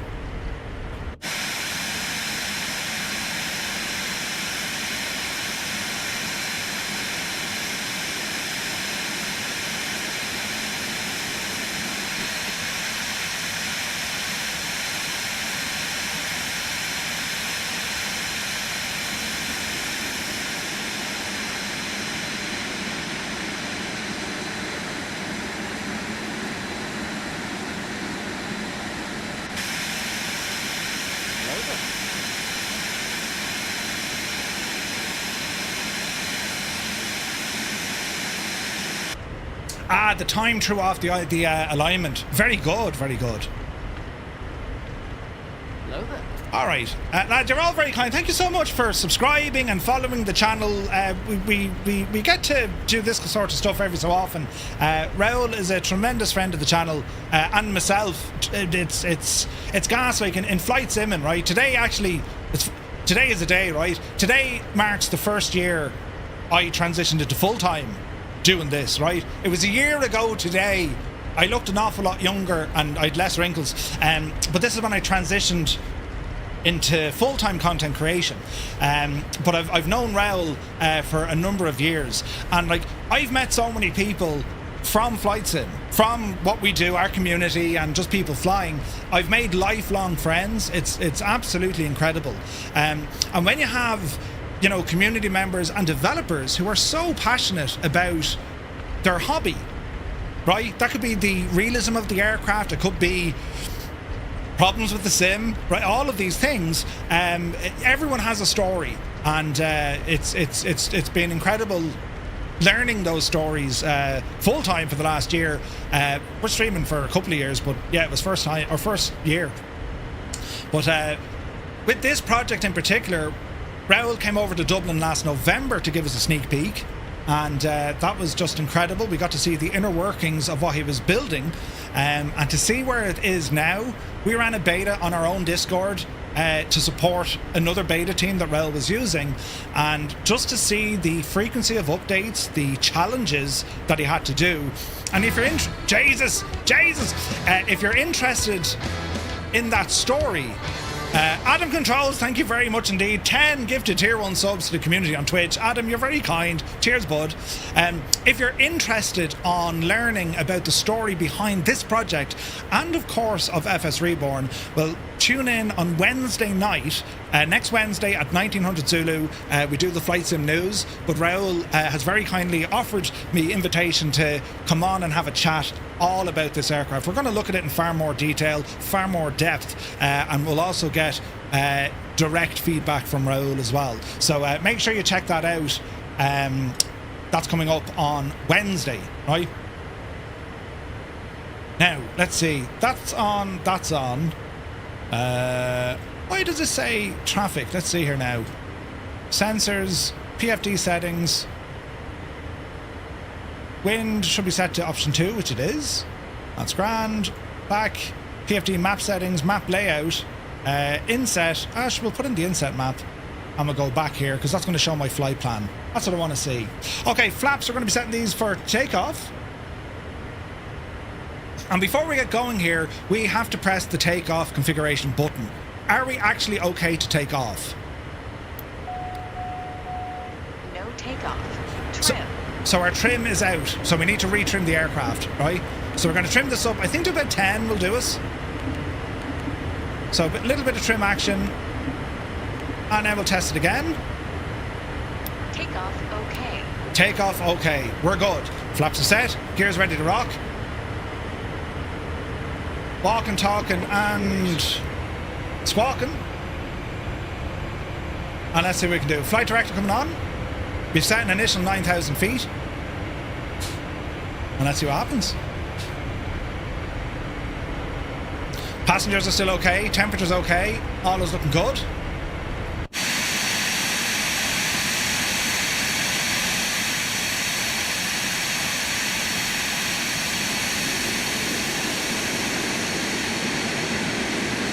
Oh, isn't it pretty? Isn't it pretty? Now, for anyone who's wondering, I've had many issues crashing on takeoff. Just telling you now, right? Not with this aircraft, any aircraft. Alright, let's hold position. Now, we're running that aircon unit as we're flying, so we should be grand. So, final quick checks. We're looking good. Flight director is armed. We will go heading mode, just as a backup. Dreamy, sleepy, nighty, snoozy, snooze. Be Janie then.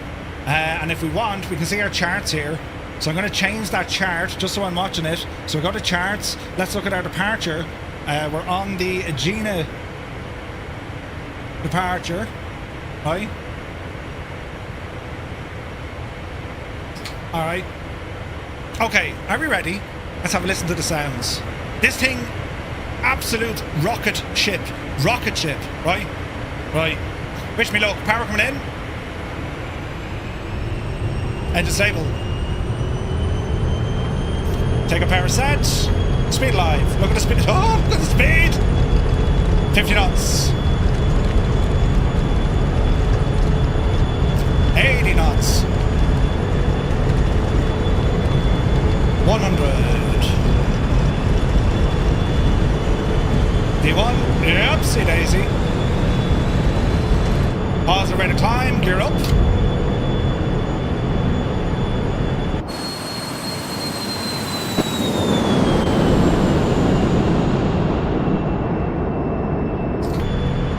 Alright, watch your speed. High speed. High speed. Easy high now. Speed, Easy high now. Speed. High speed. High speed. High speed. Right, flaps are in.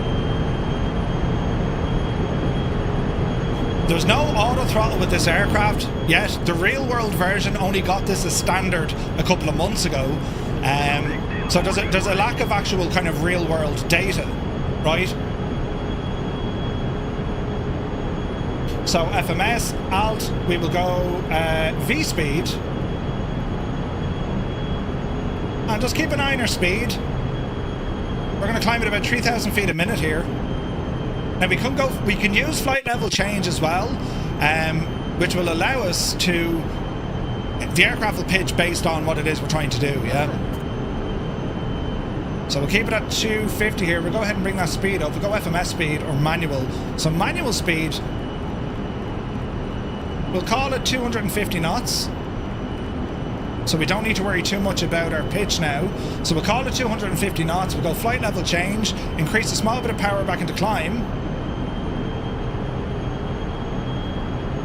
And we're looking better. Transition level we need to worry about is going to be about 6,000 feet. And we're now following our flight pan. Have a look at our map here. Map settings. Inset, no. I don't want the VST in there. Map sync, leave it on. With the left hand side.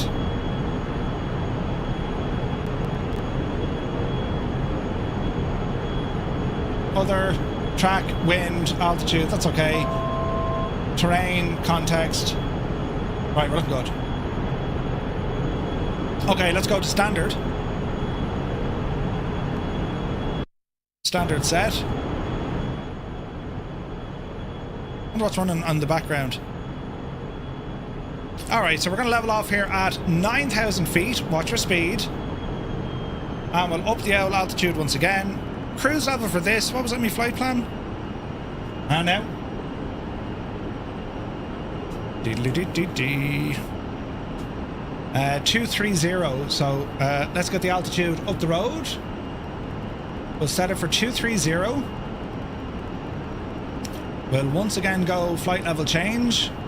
That'll climb us like a devil, and it's going to be set 230. So speed needs to come down. We're going to drop the speed and call it 250 knots. There's our climb. How's our passengers doing? So far so good. Temperature inside the cabin also good. As we're approaching 10,000 feet, we can tell them to take off the seatbelts if they wish, right? So we'll come on down here. Seatbelt light is off. That's letting our passengers know. Again, this simulation with the passengers, if you don't want to use it, you don't need to use it. But it is just something else there. So we can see, right, what's going on in the cabin? Well, the cleanliness, it's fair, right? We can serve coffee or serve snacks. We can get an idea, you know, are they happy? Anders is excitedly asking Amika questions about flying. And Amika is graciously chatting with Anders. So they're happy with one another at the moment. They seem happy, right? So what we're going to do, they're not particularly hungry, thirsty, or they don't need the jacks, right? Flight director. And Murphy, that's how you break things. Up the hill, please. FMS autopilot yaw dampener V speed and 230, and we want 250 knots. Okay, con climb, and now flight level change. There we go. Needs more power, yeah. So yeah, your power settings are here. They're not gauged like an Airbus, as in, you know, there's no groove for them, so you just gotta keep an eye on them. And because this aircraft, it's manual flying so far as there's no auto throttle, it'll keep you on your toes. Absolutely keep you on your toes. So we've set 237 in the box. We're climbing at nearly 5,000 feet a minute. Let's bring it up to 250 knots. That'll shallow out our rate of climb, and all should look a little bit better. So we're going to say to the ladies and gentlemen, we're going to feed us here now in a moment. And we're going to say, well, look, let's serve them coffee. So now they're getting a cup of coffee. Amika sniffed the coffee suspiciously before accepting it. Jesus. Anders took a photo of the coffee before drinking it. Right? Brilliant. So if we go back down to them, on their tables, yep, there's cups of coffee gone out there. They're happy as a pig in the proverbial. But that's who we're flying, right? That's who we're flying. So we're above 10,000. These lights come off. And we're currently on a beautiful climb out here in the west of Ireland. Let's have a listen to the sounds here.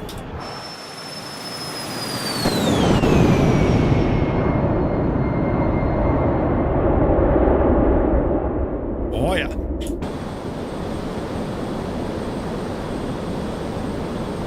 Yeah, they're backup coffees in case the first ones have a bug. That's exactly what it is.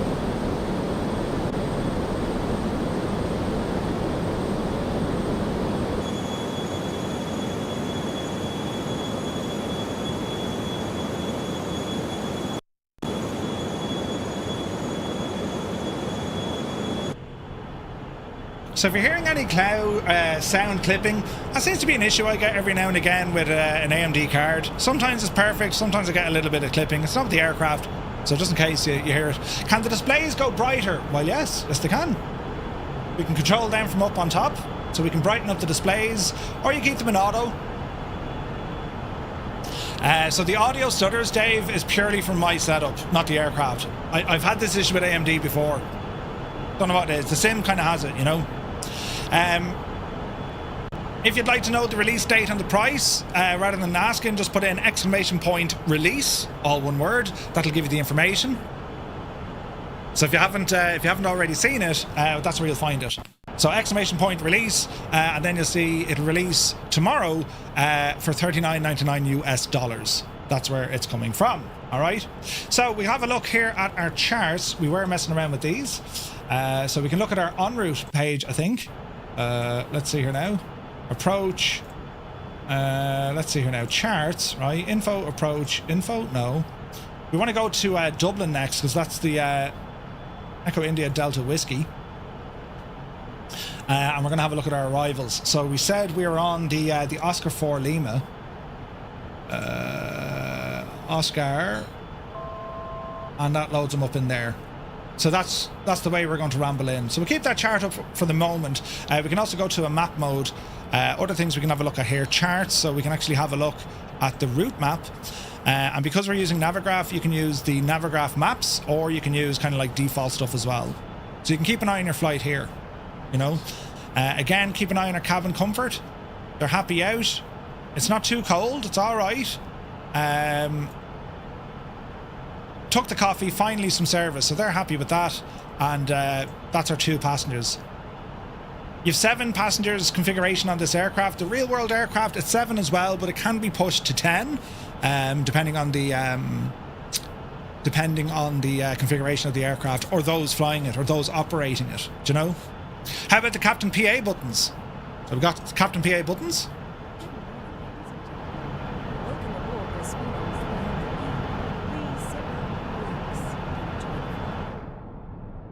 We might be able to hear it a little bit better. I'll put on headphone simulation. Ladies and gentlemen, we have reached our cruising altitude. You are welcome to move about the cabin. Enjoy the flight. And you can change the voice of that. You have an option. You have male or female, right? So yeah, it's another feature you can do. Or you can tell them, you know, there's been an emergency on board. Finally some service, real coffee on a private jet, and like all these different remarks and things, they all change, right? Depending on the passengers you have on board and what's going on, right? So we can serve them some snacks now. High speed, high speed, high speed. Slow it down there now, Murphy. High speed, high speed, high speed, high speed. God bless the oral warning system. High speed, high speed. Right, we're okay there now, Jemima. Jesus. Sniff the coffee. Yeah, they still sniff the coffee. And yeah, so we served them snacks. So you should see now snacks on their desk or on their table as we ramble back. And they have snacks. Coffee, snacks. A simple salad. She's gone for the chicken and rice with other things that are healthy and, you know. You get the idea. All right. Easy there, Chief. Yeah, I was pushing the speed up something fierce. Again, there's no without the autopilot or without the auto throttle, it absolutely keeps you on your toes. And again, lads, what's amazing about all of this, it's all built from inside the friggin' SDK. The Sims SDK has done all of this, which is just incredible. It's absolutely incredible. So our focus, because we've brought passengers and we want to simulate this, well, that's what we're doing, right? Pretty cool.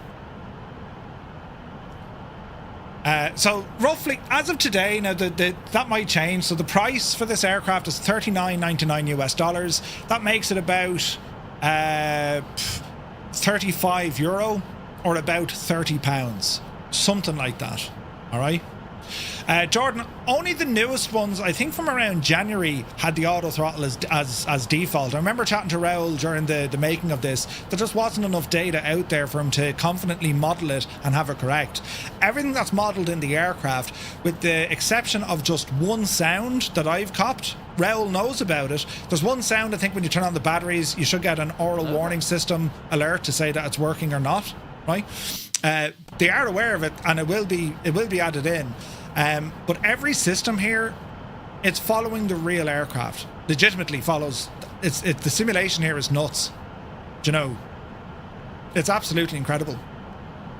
So we're looking at this here aircraft. We can see outside temperature, fuel temperature. Fuel temperature is a thing, right? So you need to be aware of all of that. There's modeling in here. On just a next level. Fuel temperature is modelled. Do you know what I mean? But yeah. What do we think so far though, lads? Are we liking it? Colonel Four, good to see you. Yeah, dude, I agree. I mean, when you see this level of complexity using the default SDK, it's incredible. It's incredible. Very impressed, been here since the trailers. Man, Grizzle! Don't like the look of the cockpit compared to the Phenom. interesting. It's the same cockpit. I mean, this is the 300E. There are some slight changes between the 300 and the 300E. But yeah. Like, I think the layout with this, like the speed it's capable of doing, we can get up to flight level 450. I think Mach decimal 0.8 or decimal 8. It's a very pretty airplane. And, you know, it's not hollow so far as you have all this additional simulation running as well, be it with your passengers, but also on the maintenance side, the wear and tear of the aircraft. Do you know what I mean?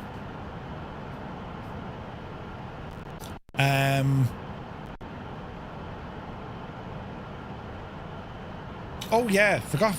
Jeez, Raoul killed me. Right, hang on there now. In the background, we're going to do something.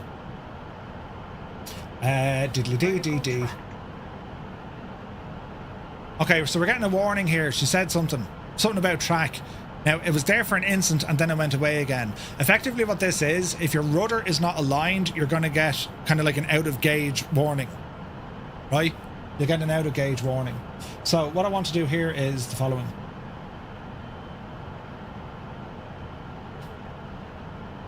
Dee-dee-dee-dee-dee-dee.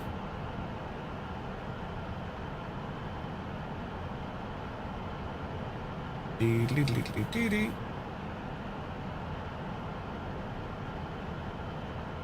Hello there. Okay, so I think this will work. Bear with me, lads, as I press buttons here in the background to make it look like I know what I'm actually doing. Let me see here. We will say 30 minutes. Airplane is flying. Let's leave it alone.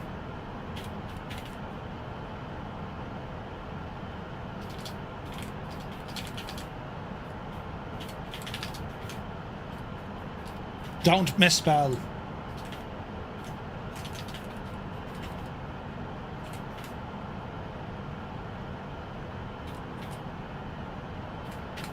Okay.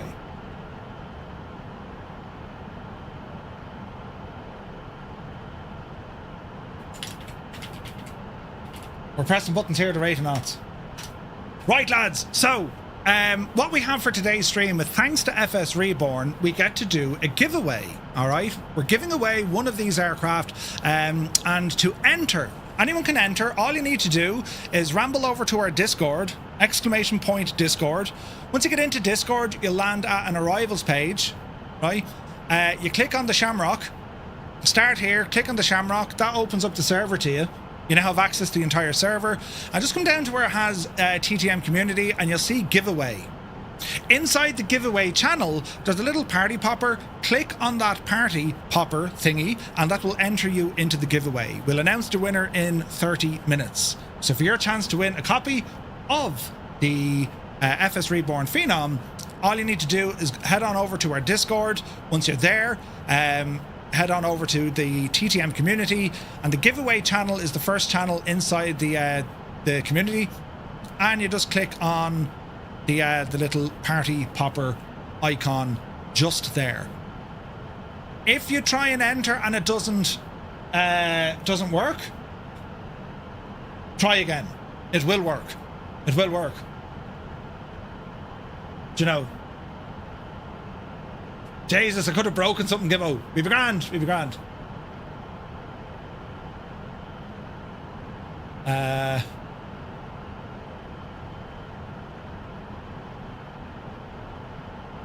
Right, now.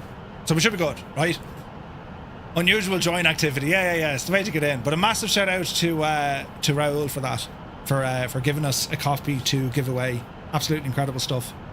Now, I wonder, do we have a disco here? No, we don't. So we need to start planning our descent here. So we need to program in 8,000. Now, we can use VNAV at this as well. Absolutely. It's in our flight plan. But I'm just going to do this manually just for the moment. So we're going to key in 8,000 feet. We're going to go into vertical speed. We're going to drop the nose down and ease off the speed.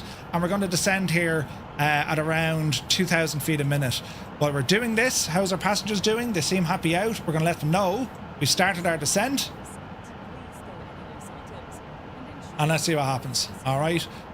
So Discord, !Discord. It's discord.gg/TwoToneMurphy. That's where you get it. All right. It has gone mental, yeah. Pan to the co-pilot near the bottom of the deck. Are those charts? Hello there. The bottom of the deck are those charts. Well, you've charts here, so that's reading the charts coming in from Navigraph. You can change that to Lido charts if you want, if you wish. It doesn't have to be just Navigraph. All right. Thank you very much indeed. Does the you can move it. You can move this any old way you want. Murph, I'll give you $49.99 if you fix it and I'll win. Yes, lads. It's marketplace only. Marketplace only. You should be able to change the dual queue flight director, says Jordan. I'm not sure, Jordan, but again, if it's something that Rel might be able to explain to us on Wednesday. Like, I'm a flight simmer, lads. I'm not a real world pilot. I've flown in real aircraft. I have a couple of hours on a PPL, but I'm not a real world pilot. My enjoyment with flight simming is going to be very similar to most. I just enjoy it. I love aviation. I'm very passionate about when people are doing things that make our experience better in the sim. I get very excited for that, and I like supporting anyone who does that, right? My own limitations when it comes to specific aircraft systems, even procedures. I'm a flight simmer, right? I'm not for a second am I going to say, well, I've said do it this way. Not at all. There are certain aircraft that demand you look at the manual, and they demand that you do need to give them a little bit of attention. However, what FSReborn have done here, if you're not one to spend time reading manuals, they actually come with an FAQ directly in, right? And not only that, but when it comes to tutorials and whatnot, you can access a number of tutorials with the aircraft as well. Let me see, I think they're on a page here. Where can I find documentation? Here, these are all videos that have been made on behalf of FSReborn, that you can just scan these with your phone, and as you're flying it, you can get in and learn out all the stuff. You know what I mean? No, it's okay, Muse. I think it's okay. Lads, I will say, just on that giveaway channel, if you wouldn't mind terribly, just maybe holding off putting in comments. Just think of new folks who are coming in. They'll be scrolling all the way back up the road to click it, right? If you wouldn't mind, I just want to make it easier for those rambling in. So just remember, lads, there is a giveaway going on in there. And yeah, the very best of luck to everyone who entered. I'm not saying you can't comment in there. I'm just saying, just be aware. We must rig this as much as possible. Right, Man Grizzle. Right, how's our passengers doing? Extremely excited. Photographed the snack platter. Accepted the snack with an air of mild disappointment. Right, do you know, she's a devil, that one, isn't she? So we'll see what happens. So how are we looking? We're at 250 knots, descending now down through 15,000. The good news here is the arrival into Dublin, it's massive. So we have a bit of time here just to keep an eye on it here, right? So as we are continuing to descend, we'll stick some lights on. We're going to tell our passengers to fasten their seatbelts. And I'm going to clean the cabin now, put away all the snacks, and we're going to clean the cabin. So the cabin has now been fully cleaned. Good girl Greta, she went back there, and I'm sure we're able to just remove all of these things now. I wonder will they disappear when I close the yoke? Yeah, they will. Grand. So the cabin has been cleaned. You'll notice the likes of cushions, and there's no rubbish on the ground. You'll see what happens, which is brilliant, you know. The airport will be full of Westmead fans, right? Miserable passenger. Yeah, ailerons, right? To change the flight director thing, it's in the PFD settings. I can't remember what it is. It says Benzie. Okay, so the flight director you can change. Well, PFD, terrain, data link settings, weather overlay. This is all the default working title stuff.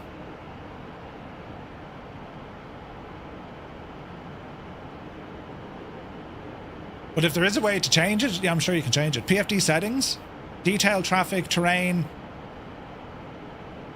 map layout, HSI. We can change here as a HSI map.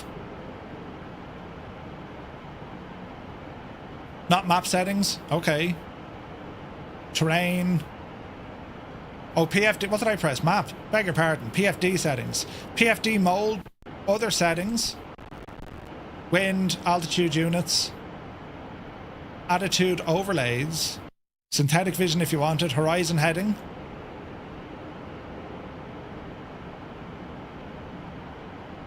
Other. Wind, altitude units are back. PFD mode. PFD settings. Go back. I like it in that one. It's in the system settings in the center. PFD settings.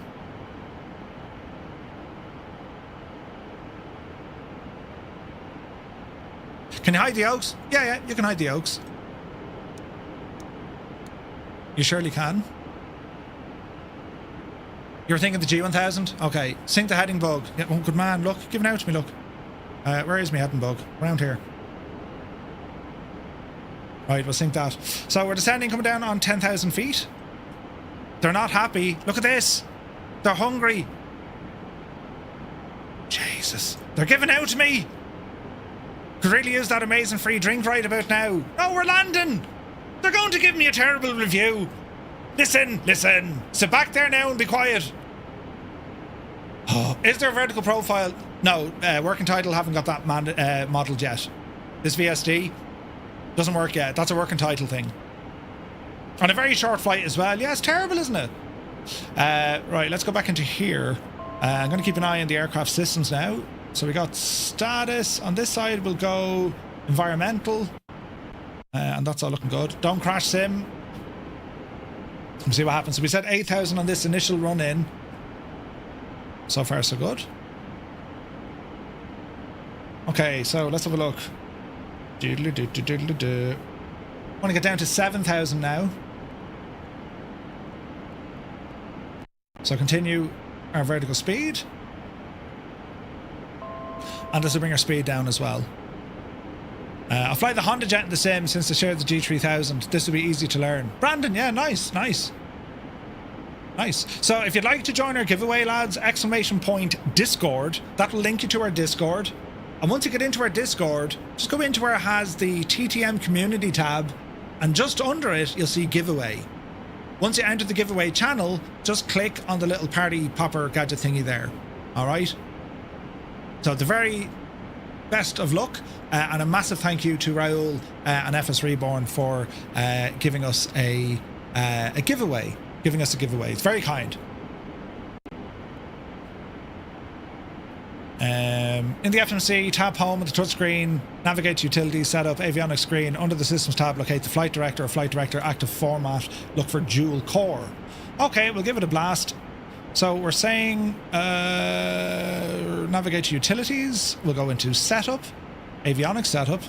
Under the system, flight director format, single or dual. Would you prefer dual? There's our dual. Right, nicely done. Well spotted, Benzie. Great job. Excellent. Stop telling everyone. My chances of winning are being diminished. Sorry. All right, we're now at 7,000 feet. We're following in this approach nicely. And ILS frequencies and all the jazz. Com and... let me see here now. For nav... Let's see what we can do here. So audio, radio, nav. So 11135 should be the ILS. Not that we really need an ILS, but we can dial it in. 11135 is in, and they're all dialed in, so make sure they're turned on. Nav 1. Super duper. Watch the speed. Yeah, watch the speed. This aircraft, it does not like low speed, you can imagine, but it doesn't behave terribly well at a low speed, you know? I'd be interested if the Honda Jet would be compatible, says Robert. Yeah, good question, buddy. Good question. All right, so we're on a long L road here on this approach. Usually in Dublin, you rarely fly the full approach. Rarely. You could do it, but you rarely have to fly it. So that's what we're doing here now. So we're on this line up here, look. So 7,000 max 220 knots. You know. So we should be all right. We'll see what happens. What runway length do you need for this? So you'll find that in the technical kind of breakdown. Also, when it comes to sim brief, FSReborn have created a custom sim brief profile that you can add to your own sim brief. So you'll see saved airframes, and we have this one here, the Phenom 300E, and we can have a look at it, plan with that aircraft, and see what the crack is. So FSReborn have built this with the actual numbers based on this machine, and you can add that to your own fleet, meaning you'll always have it then when you're planning your sim brief flights. That's available over on the FSReborn Discord as well. All right, so if you want to know where the FSReborn Discord is, that's a link there to the FSReborn Discord. Thus we can ask for, you know, support, technical support, any questions you might have. You know, can we turn off the black space on the map? Yes. Now, when you say black space on the map, can you be more specific? Oh, where yes. So you can see here, right? If we go back to map, even on this screen, VSD is not available, so we can go into our map settings and change how the map looks like. Do you know what I mean? So that's how you would do it there. Okay, passengers. Yeah, they're just not happy about life at all. Before landing, checklist, please. Oh yeah, we should have done that as well. Right hand side screen, and we'll go to checklists. Diddly dee diddly dee. Before takeoff, did all them. After takeoff, did all those. Descent, windshield 1 and 2, they're already on. Actually, I didn't turn them on. It's not cold though. Where is this now? Fasten seatbelt sign is on. External lights as required. Crossfeed is off. Altimeter set. We're not low enough. Windshield 1 and 2 as required. We don't need them. Yaw dampener will be coming off, and then we go with flaps. So, yep. Your stream passengers are all happy. That's what counts. Thank you, PC Happy. Dublin looks a lot better with the scenery installed, right? Okay, so we're heading up to our second to last waypoint, and then it's going to be direct pizza. So we're going to drop now 3,000 feet. Easy. As I said, any kind of stutters I see, it's on my side, so hopefully it doesn't upset us too much. So we're going to go V-speed. We're going to drop the nose. We're going to start a descent. Altitude path, yeah. Vertical track. Okay, so her vertical track is not happy, but we can go direct to, which will fix it. So 3,000 is set, VNAV, and if we start going direct, drop it 1,000 feet a minute, and in our flight plan page, come back one here, flight plan, we can do a direct to pizza. So if we were to go direct PIZ SA, PIZ SA, enter, direct pizza, activate. So straight to pizza, what's our speed? Okay, lights are on. We'll start looking after flaps and all the jazz here now in a moment. We're going to turn direct to pizza and see what happens. Isn't it gorgeous?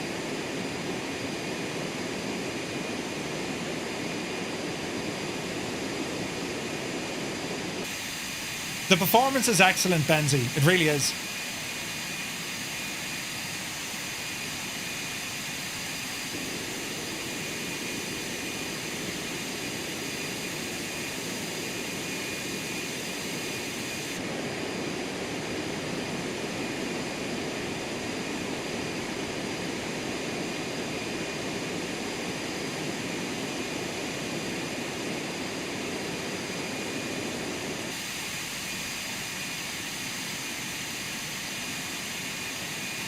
It's terribly pretty. Yes, I think the range of this aircraft is about 2,000 nautical miles, give or take. Yeah, I'm using chase plane, yeah.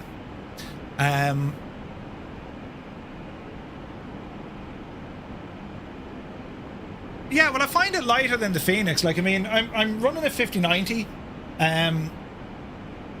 There's over 200 FPS. Like, this is behaving like any other aircraft really. Like, there's nothing in terms of this that I'm seeing on the performance drops or, you know, stuttering or any of that. I haven't come across any of that, even with the FBOs. You know, it's a tad bit faster than the 100. Yeah. So like the range anywhere in Europe, it could cross the pond, but you'd be limited. Like, you'd want to be going kind of, you know, Shannon to maybe like Newfoundland or something, right? But certainly up to about 2,000 nautical miles, no issue at all, no problem. And a good prevailing wind maybe, you know. Are the flight manuals available now? I'm not quite sure. I think so. Maybe Raoul will chime in. He did say tomorrow. But yeah, 2,010 nautical miles with IF4 reserves, 5 occupants. Yeah, tomorrow for the manual, guys. A couple of things need to be done, and it, you know, let's get everything done together, and then the release will come out. But I can tell you, like, jumping into the aircraft first time, it's designed to be somewhat user friendly. It's quite intuitive. It's designed to be a single pilot operation aircraft, right? So you can jump in and have fun with it. If you're going to jump in and, you know, if you don't want any of the consequence, this is where you would turn things off in the realism settings, right? If you just don't want those problems, all right? Another thing then as well, persistent covers will go a lot more into the depth of what these systems and features actually do on Wednesday, because to get that idea or to get that insight from Raoul, how he designed all of this, it's mind-boggling, and it's just pretty cool. So we'll chat more on this on Wednesday. But if you don't want any if you don't want any of the consequence, you don't need it. You can turn it all off. If you absolutely want consequence, turn them all on. Just turn them on, right? So you have all these options. So our poor LPAT, they're not happy about life at all, but sure, listen, they'll be all right. Now, we need to keep an eye on our speed. We're coming down to 3,000 feet, and we are at our initial approach fix. So we'll see how all this starts to behave.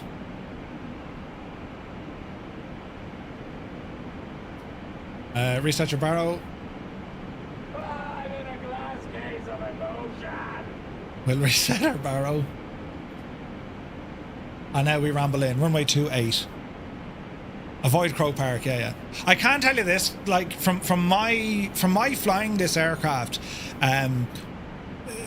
you know, people would see a business jet, and you know, I'd be the same. But like, yeah, that's pretty cool. It's a tool. It suddenly becomes a tool to say, well, here's a long route. Well, I'll take a business jet because I'm going to have the speed. Or, you know, maybe the airspace is going to be ridiculously busy online. Well, I'll pick an aircraft not as complex as, say, you know, a multi-engine airliner.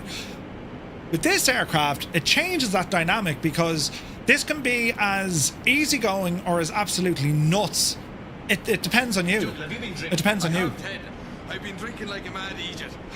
Right, so we're on approach. Speed is coming down. We're going to switch off the old yaw dampener. And we just need to have a little bit of help when it comes to our speed here. So we're going a little bit fast. We can deploy flaps here in a moment. But I suspect that's going to be a little bit fast. Yeah. She doesn't like that. So we're going to take it out of autopilot. And I'm going to hand fly this. I'm going to shallow out our rate of descent because I want to get that speed down. Then we'll go flaps, then we'll go gear, and then we'll see what we can do. So keep the nose up here a little bit. Speed starting to drop, that's what we want. Easy does it now. We're going to be a little bit high in the approach, but we should be okay. High speed. We're just there for the first notch of flaps, 180 knots. That'll drop us down. Once we get down to about 160, gear, and then increase our rate of descent. Easy, easy, easy. Alright, gear come down. Second notch of flaps. And let's just see, can we recover this? 150 on approach. We're way too high, but let's just see if we can correct this a little bit. We have a lot of drag, so I'm hoping we can get back onto this glide slope. Watch your speed.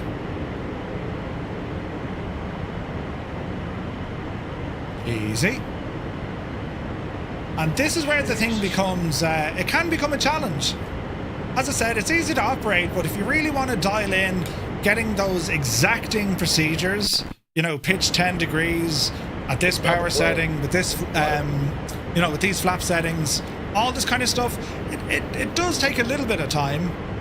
You know, nothing that's going to keep you on the ground wondering how you got there, but yeah, just invert it.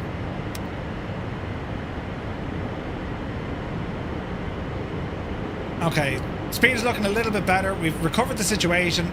Passengers aren't going to be happy about that. Their ears would have popped many times. 400. All right, watch your speed on approach. Little low. See if we can crack this. 300. 300 feet inside.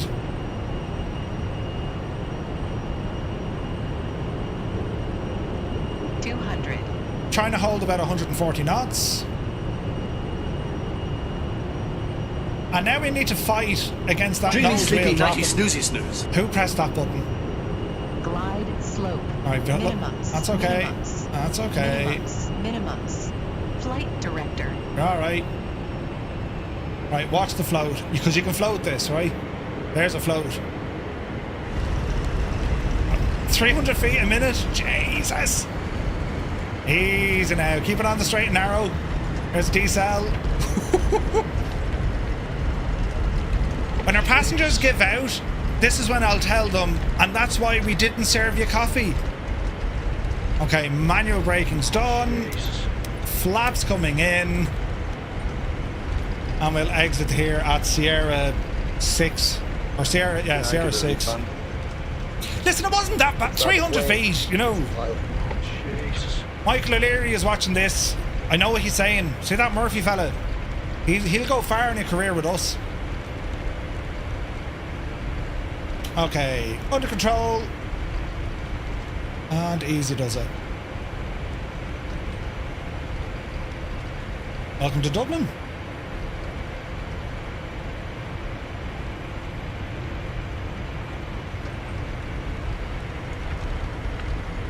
We'll inspect. We'll inspect the damage here now in a second.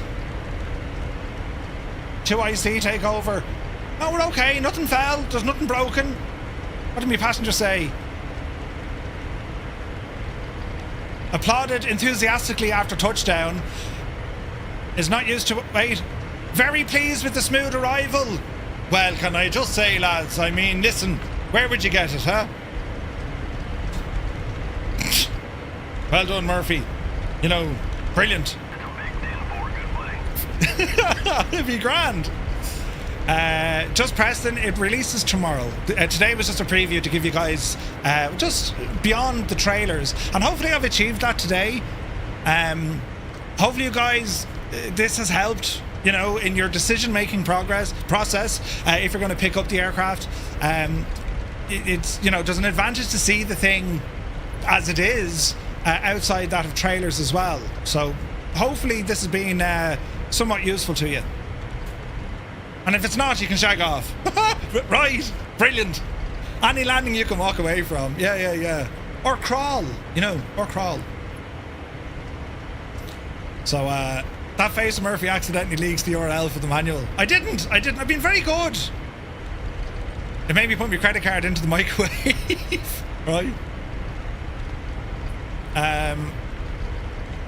If you're not going to buy it, yeah, please see yourself out, right? What a landing. Thanks, Daza. Yeah, I'm proud of that. So we're at Dublin, so we can ramble over to the LVIP terminal.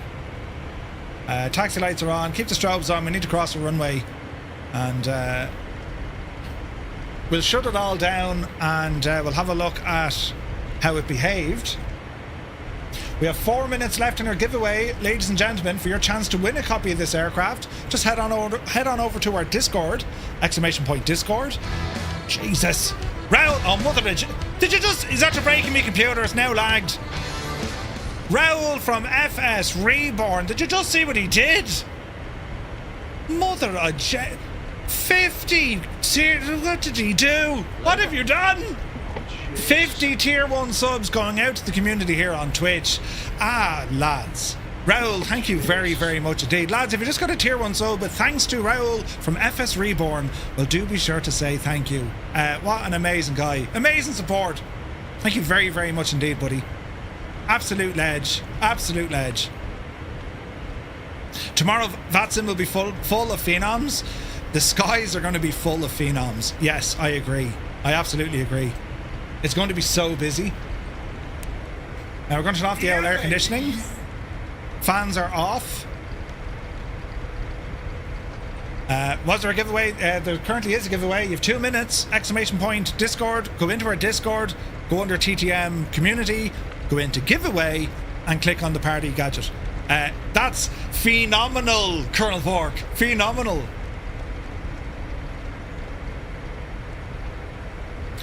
Also, we're going to be checking out more stuff this week. One of our very own, PH Roy. Roy has made a little freeware gadget. And what this gadget does, it will automatically save all your control profiles, right? All your control profiles, meaning it'll tell you if they're the right ones, they're the old ones, and if the sim, for whatever reason, deletes them, you got them somewhere safe. So we'll be checking that out on Wednesday as well. Head on over to our Discord, you'll see information there. PH Roy has made a number of different gadgets that enhance your sim. So yeah, do be sure to check it out. It's from PH Roy, and it'll ramble over to our Discord, you'll see it. Pretty cool, right? So we have a minute left. A minute left for the giveaway, lads. He is excited. Also, thanks, Gibbo. I wouldn't have seen it.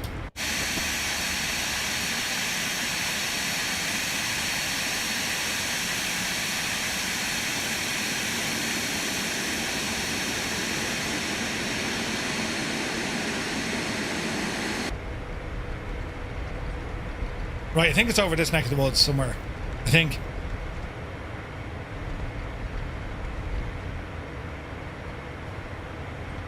But lads, I hope you can see from this the amount of work, how many late nights Raoul does. I couldn't tell you. And I thought I do late nights. Like, genuinely, I thought I'm always the one up to like 2-3 o'clock in the morning. Raoul is usually still online at 4 or 5 o'clock in his morning, and then he goes to work all day, and then he comes back and he does more of this. What an achievement. What an achievement. Like, consider that the aircraft, the FBOs, the project itself, and it's all done inside the native SDK of the sim. It's quite staggering. It's unbelievable, in fact. So massive congratulations to Raoul, and also the very, very best success with the sale of this aircraft. I've flown it here today. Hopefully, the emotion, hopefully you guys can see just how fun it is, right? How fun it is. So we're now stopped. Lights. We're now going to start our process of shutting this machine down. Ground operations, we'll ask them to put in the chocks. We're going to ask them for the GPU. Plug us in. Air conditioning unit is off. And now we bring down the aircraft. And Jesus, we bring down the aircraft engines. Roy, absolute mad devil. Thank you very much indeed. Just Roy. Jesus. Thank you very, very much indeed. 10 gifted subs coming in here on Twitch. Between Roy and Raoul and everyone else, lads, thank you very, very much indeed. You're very kind, and I very, very much appreciate it. Thank you very much indeed. Legend stuff, lads. Legend. Right, let's shut this down. So engine 2, start, stop. We'll go stop.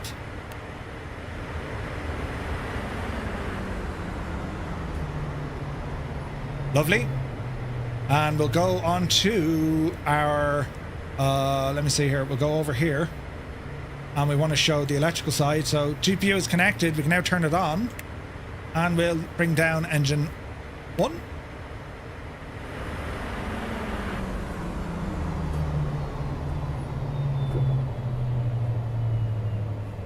All right, all right. So the giveaway has concluded, ladies and gentlemen. Hang on.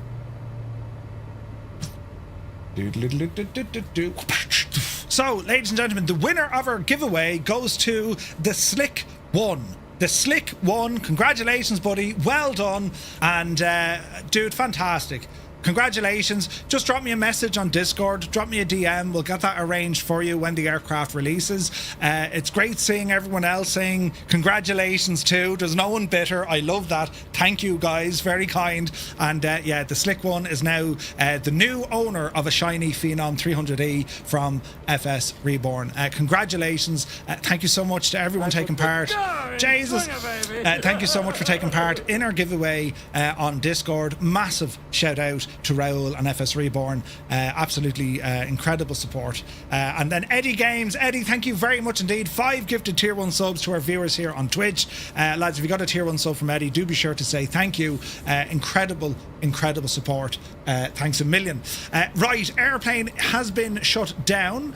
So at this stage, we have the chocks. We're going to open the cabin door. And we can tell the passengers to seatbelts off.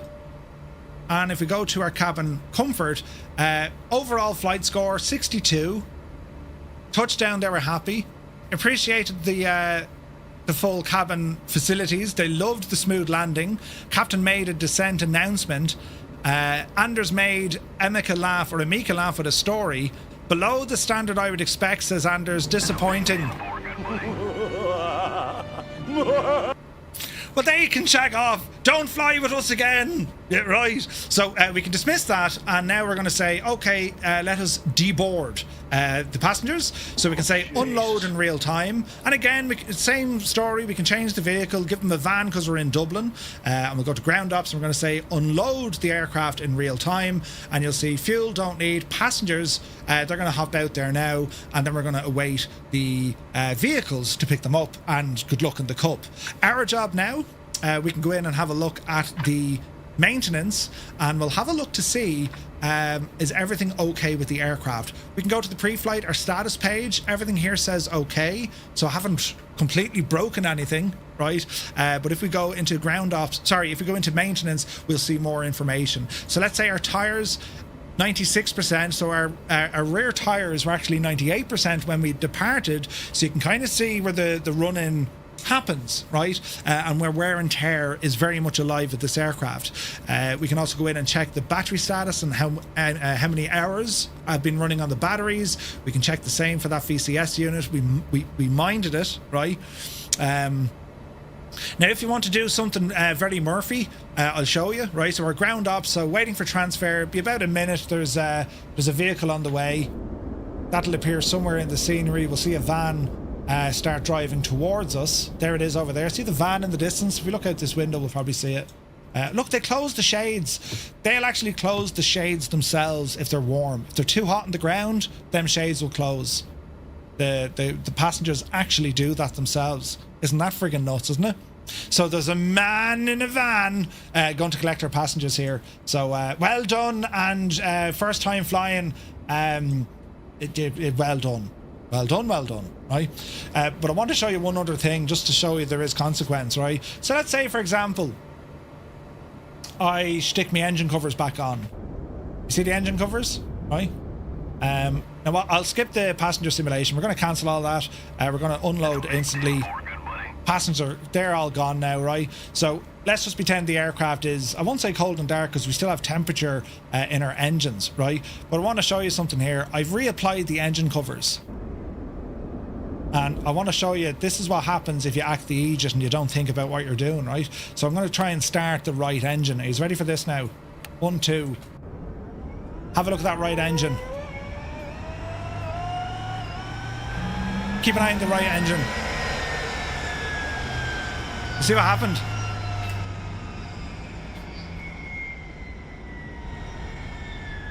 The engine cover just got ingested into the engine, and I've just... Well, it's about $1.5 million worth of damage. These are the things you can forget. Also, the gear pin. If you don't remove the gear pin and you take off, you can't raise the landing gear. You're stuck because the gear pin is still in it. So again, there is consequence there if you want it, right? I now need to go into maintenance. So you can see here, yeah, we have a problem, engine problem, maintenance, engine. Let's see here now. That's generator. Engine management. Where is this now? Hydraulic pumps, engine management. It's completely shagged. And you'll see it here on the screen. So we now need to fully overhaul, and then our engine status is now okay. Isn't that mad? Engine 2. This should now be all okay, and you can see that our covers have now been wrong engine. Yeah. You can see it though. It's repaired the engine. The covers are now active once again. Isn't that mad? You can do all of these things and more. Yeah, an awful lot more, right? That's just one type of failure that you can have in the aircraft. Something else I want to show you real quickly. Let me see. If we go to ground ops, we'll remove those tie-down or the engine covers, right? And we can see we'll get the pitot flags, pitot covers. So at the moment it's relatively calm. There's no wind, right? But if we change this, right? Let's bring the wind up, and we'll change the direction of the wind. So the wind is now blowing at the rear of the airplane, yeah?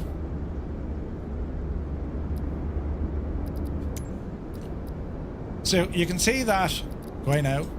Oh wait, I turned it around. Hang on. Wind this way. Okay, that's the front.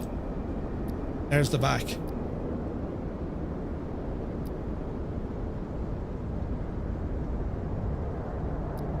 We'll go westerly. Right now, Betsy, you can do it. So we have wind now blowing, right? If we try and start the engines with the wind blowing into the engines, this could be catastrophic. Could be, depends. Okay, it didn't like that.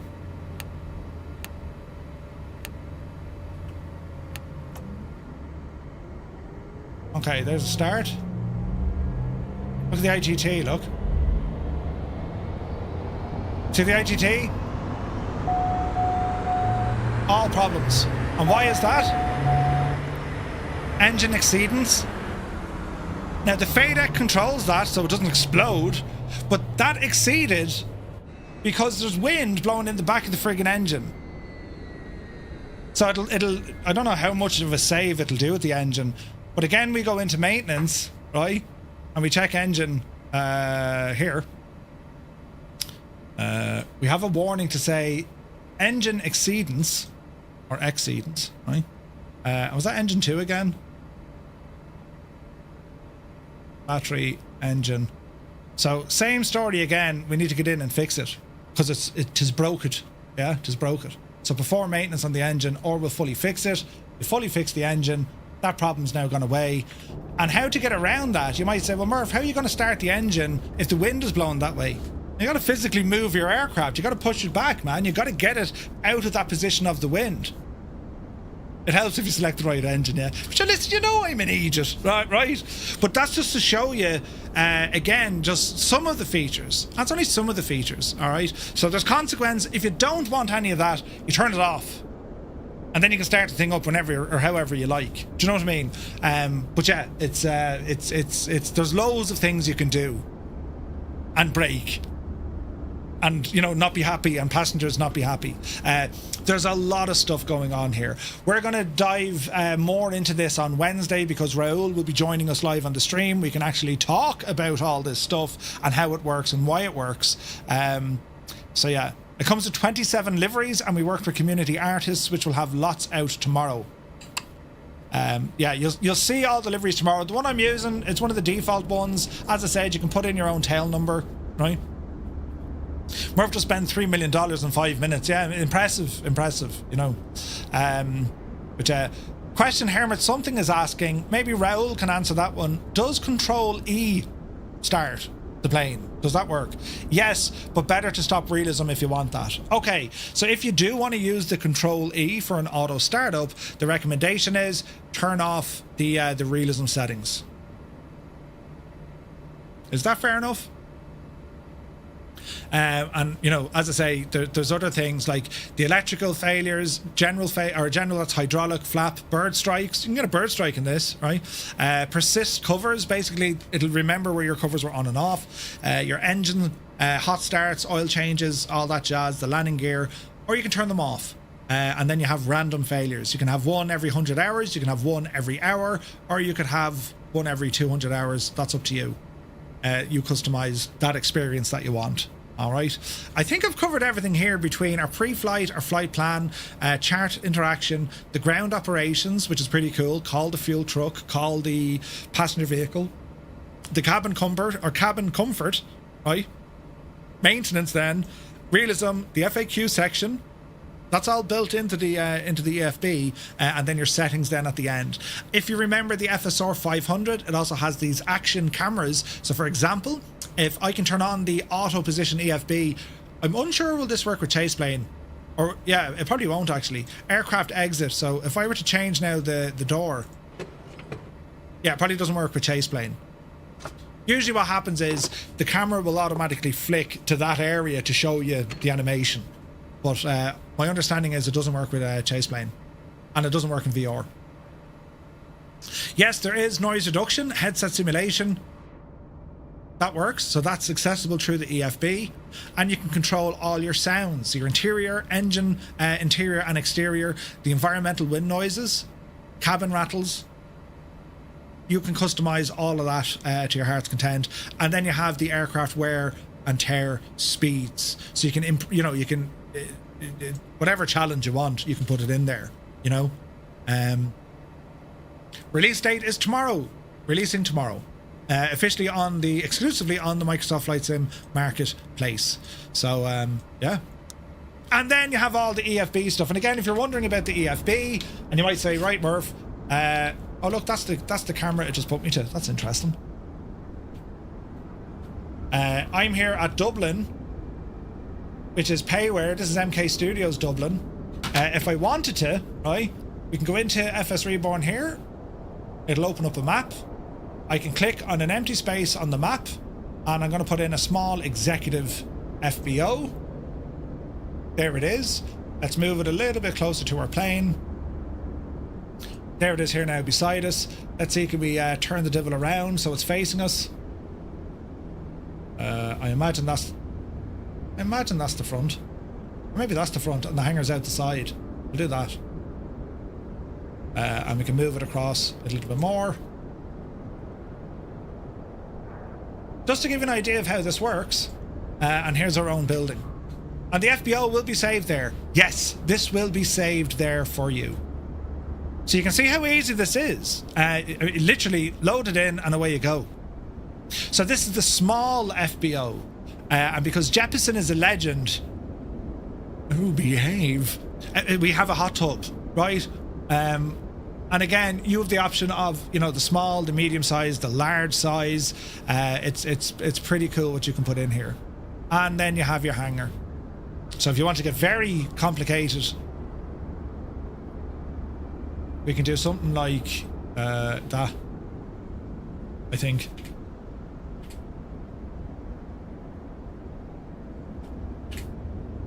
And now there's our airplane inside our FBO. Isn't it deadly, isn't it? It's just class. And then if we're looking at our FBO, we can say, right, well, hang on a second, can we make this look all terribly futuristic and nice? If we change the time of day, right?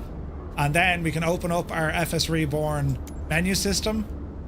We can click on this FBO, and we can use our options here. And we can look at all our different animations. So let's open the hangar doors. We can turn off the lights if we want. So I want the hangar doors open. I want the entries open. Balcony door. The blinds. You might say, what? See the blinds here? So blinds raised. Like, isn't that absolutely nuts? Like, isn't that nuts, lads, isn't it? Right? And this is all part of the product. This entire FBO feature comes with the product. And here you go. It's your very own space inside the simulated world, and you have access now And you can see it looks at the it's looking at the clock. Look, we can change the time of day.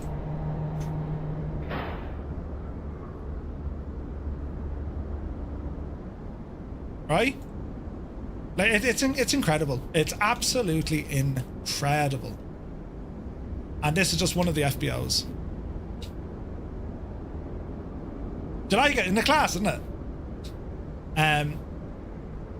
Windy inside. Yeah. Yeah, you can walk around as an avatar.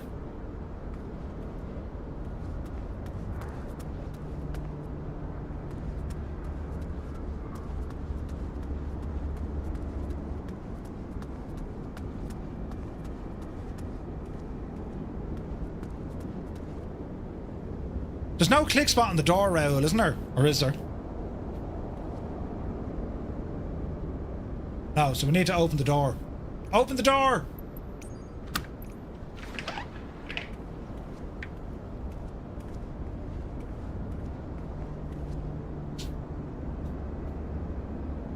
Like, need I say any more, lads? Isn't it brilliant, isn't it? It's brilliant. It's your FBO, man. It could be your house. This could be your house. And again, you can share this. You can share this with other Phenom pilots, and it's just nuts. It's just nuts. Think of the fun you can have, right? You know, you can fly. You can get everyone to fly from your FBO and say, right, lads, we're going to whatever country, and we're going to land at this guy's FBO. And they can use their own custom liveries as well, their custom logos. So you're now landing at their custom FBO. Isn't that amazing? Hello there. Like, it's just absolutely incredible, you know. So the aircraft is due to release tomorrow over on the Microsoft Flight Sim Marketplace, and one at CAGS, Malky. Exactly, man. That's what's exactly. You know.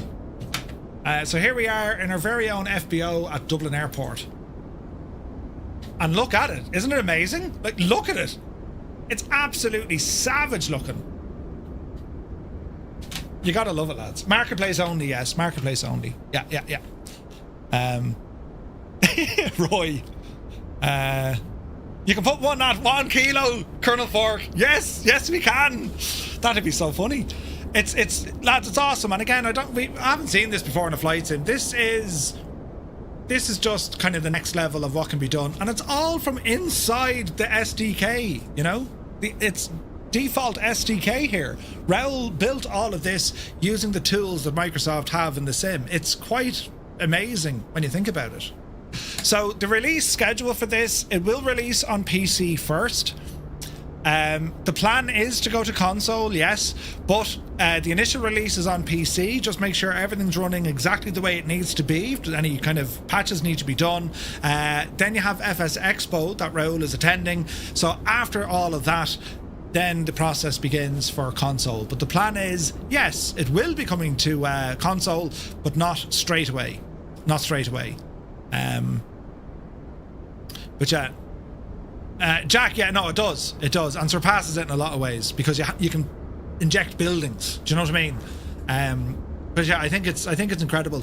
The aircraft is beautiful. It looks great. It sounds great. There's a depth of systems there if you want them, and of course, then you have the features of being, you know, a business jet pilot. You got to look after your passengers. You got to make sure the aircraft is fueled up. There's maintenance, there's wear and tear, there's all of these things, plus the aircraft handles and flies beautifully well. Again, we'll chat about this on Wednesday. Raoul had the input from real world operators of this aircraft, and their feedback directly influenced how the plane is delivered. You know what I mean? So yeah. So lads, it's releasing tomorrow. Couldn't tell you what time. It's a Microsoft Flight Sim release on their marketplace. Do be sure to show your support to FSReborn. The price for this aircraft is $39.99 US. That's about £30 Great British Sterling, or about €35, give or take. All right. Can you have multiple FBOs? Yes. Yeah. So if I save this now, Gibbo. Well, it is saved. I can now go back to Shannon, and my FBOs are still in Shannon. I'll show you. I'll do this briefly, right? So I'm going to finish this flight, right? Actually, if I just do a restart, this will throw us back into Shannon. So that means now if I go to Shannon, my FBOs are going to be there. And if I go back up to Dublin, my FBO is going to be there. It's saved to the aircraft. So yeah, dude, I mean, you can go hatchet on this. Hatchet. You know, I don't even know, is there a limit to the number of FBOs you can have? You know? So here's Shannon loading in. Right. And here's our buildings back at Shannon. I must have messed with the elevation here. Hang on, we'll fix these. Because they seem a little bit low. There we go. On this one. There we go. Yeah, that was strange, wasn't it? So here's our buildings at Shannon. Can you load into another aircraft and still have the FBO? Negative. The FBO feature is locked to that aircraft. It's locked to the aircraft. So if you're not flying in the Phenom 300E, you're not going to see the FBOs. It's loaded with the aircraft. Whether or not that changes in the future, who knows? This is the first time we've seen anything like this from Microsoft Flight Sim.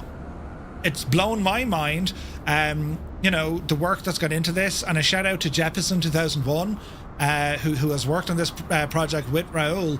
It is something very unique to us as flight simmers. We've never had this ability before. This opens up all sorts of doors when you think about it, of what might be possible, what buildings might be you know, the sky's the limit here, lads. You know, so yeah, very interesting to see what might come of this project.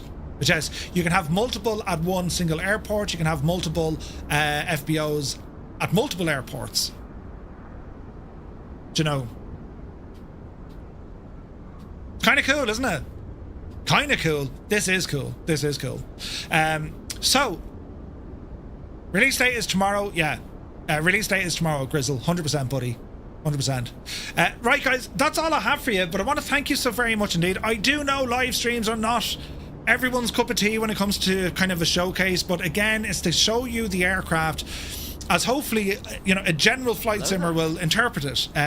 You can see it loading in, you can see everything in kind of a live environment with questions, and press this, click on that, do the other stuff. That's the idea behind it. So I do hope you found today's stream helpful. And there's a bit of excitement now, right? Tomorrow. And again, I would love for you to join us back again on Wednesday at 1900 Zulu, where we will have Raoul join us live in the stream to talk about this project, because there's so much going on here.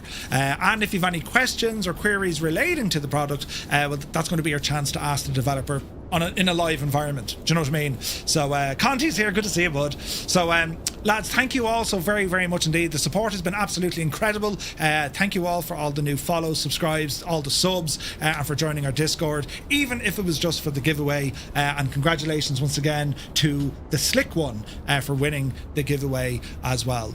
So I'm flying this aircraft tomorrow on our normal live stream. We're flying tomorrow. We continue on our Monday night series from Earth to the Moon. We're in Australia tomorrow, and the first part of the stream we're flying in the Phenom. Then we jump over to a chopper, and then we're going to fly this on VATSIM for the very first time on Thursday night. So plenty of more content to come with this incredible aircraft being the Phenom.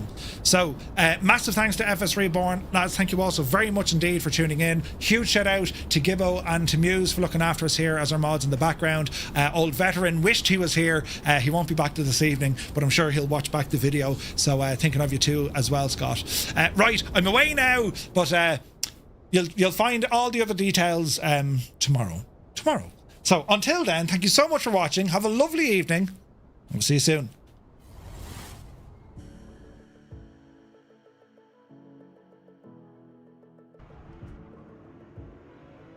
It's all right. Hey, Rambog is here. Good to see you, man. Did I miss anyone else? Oh, Jesus, watch what you're doing, Murphy. Oh, no! The dreaded chat! I know!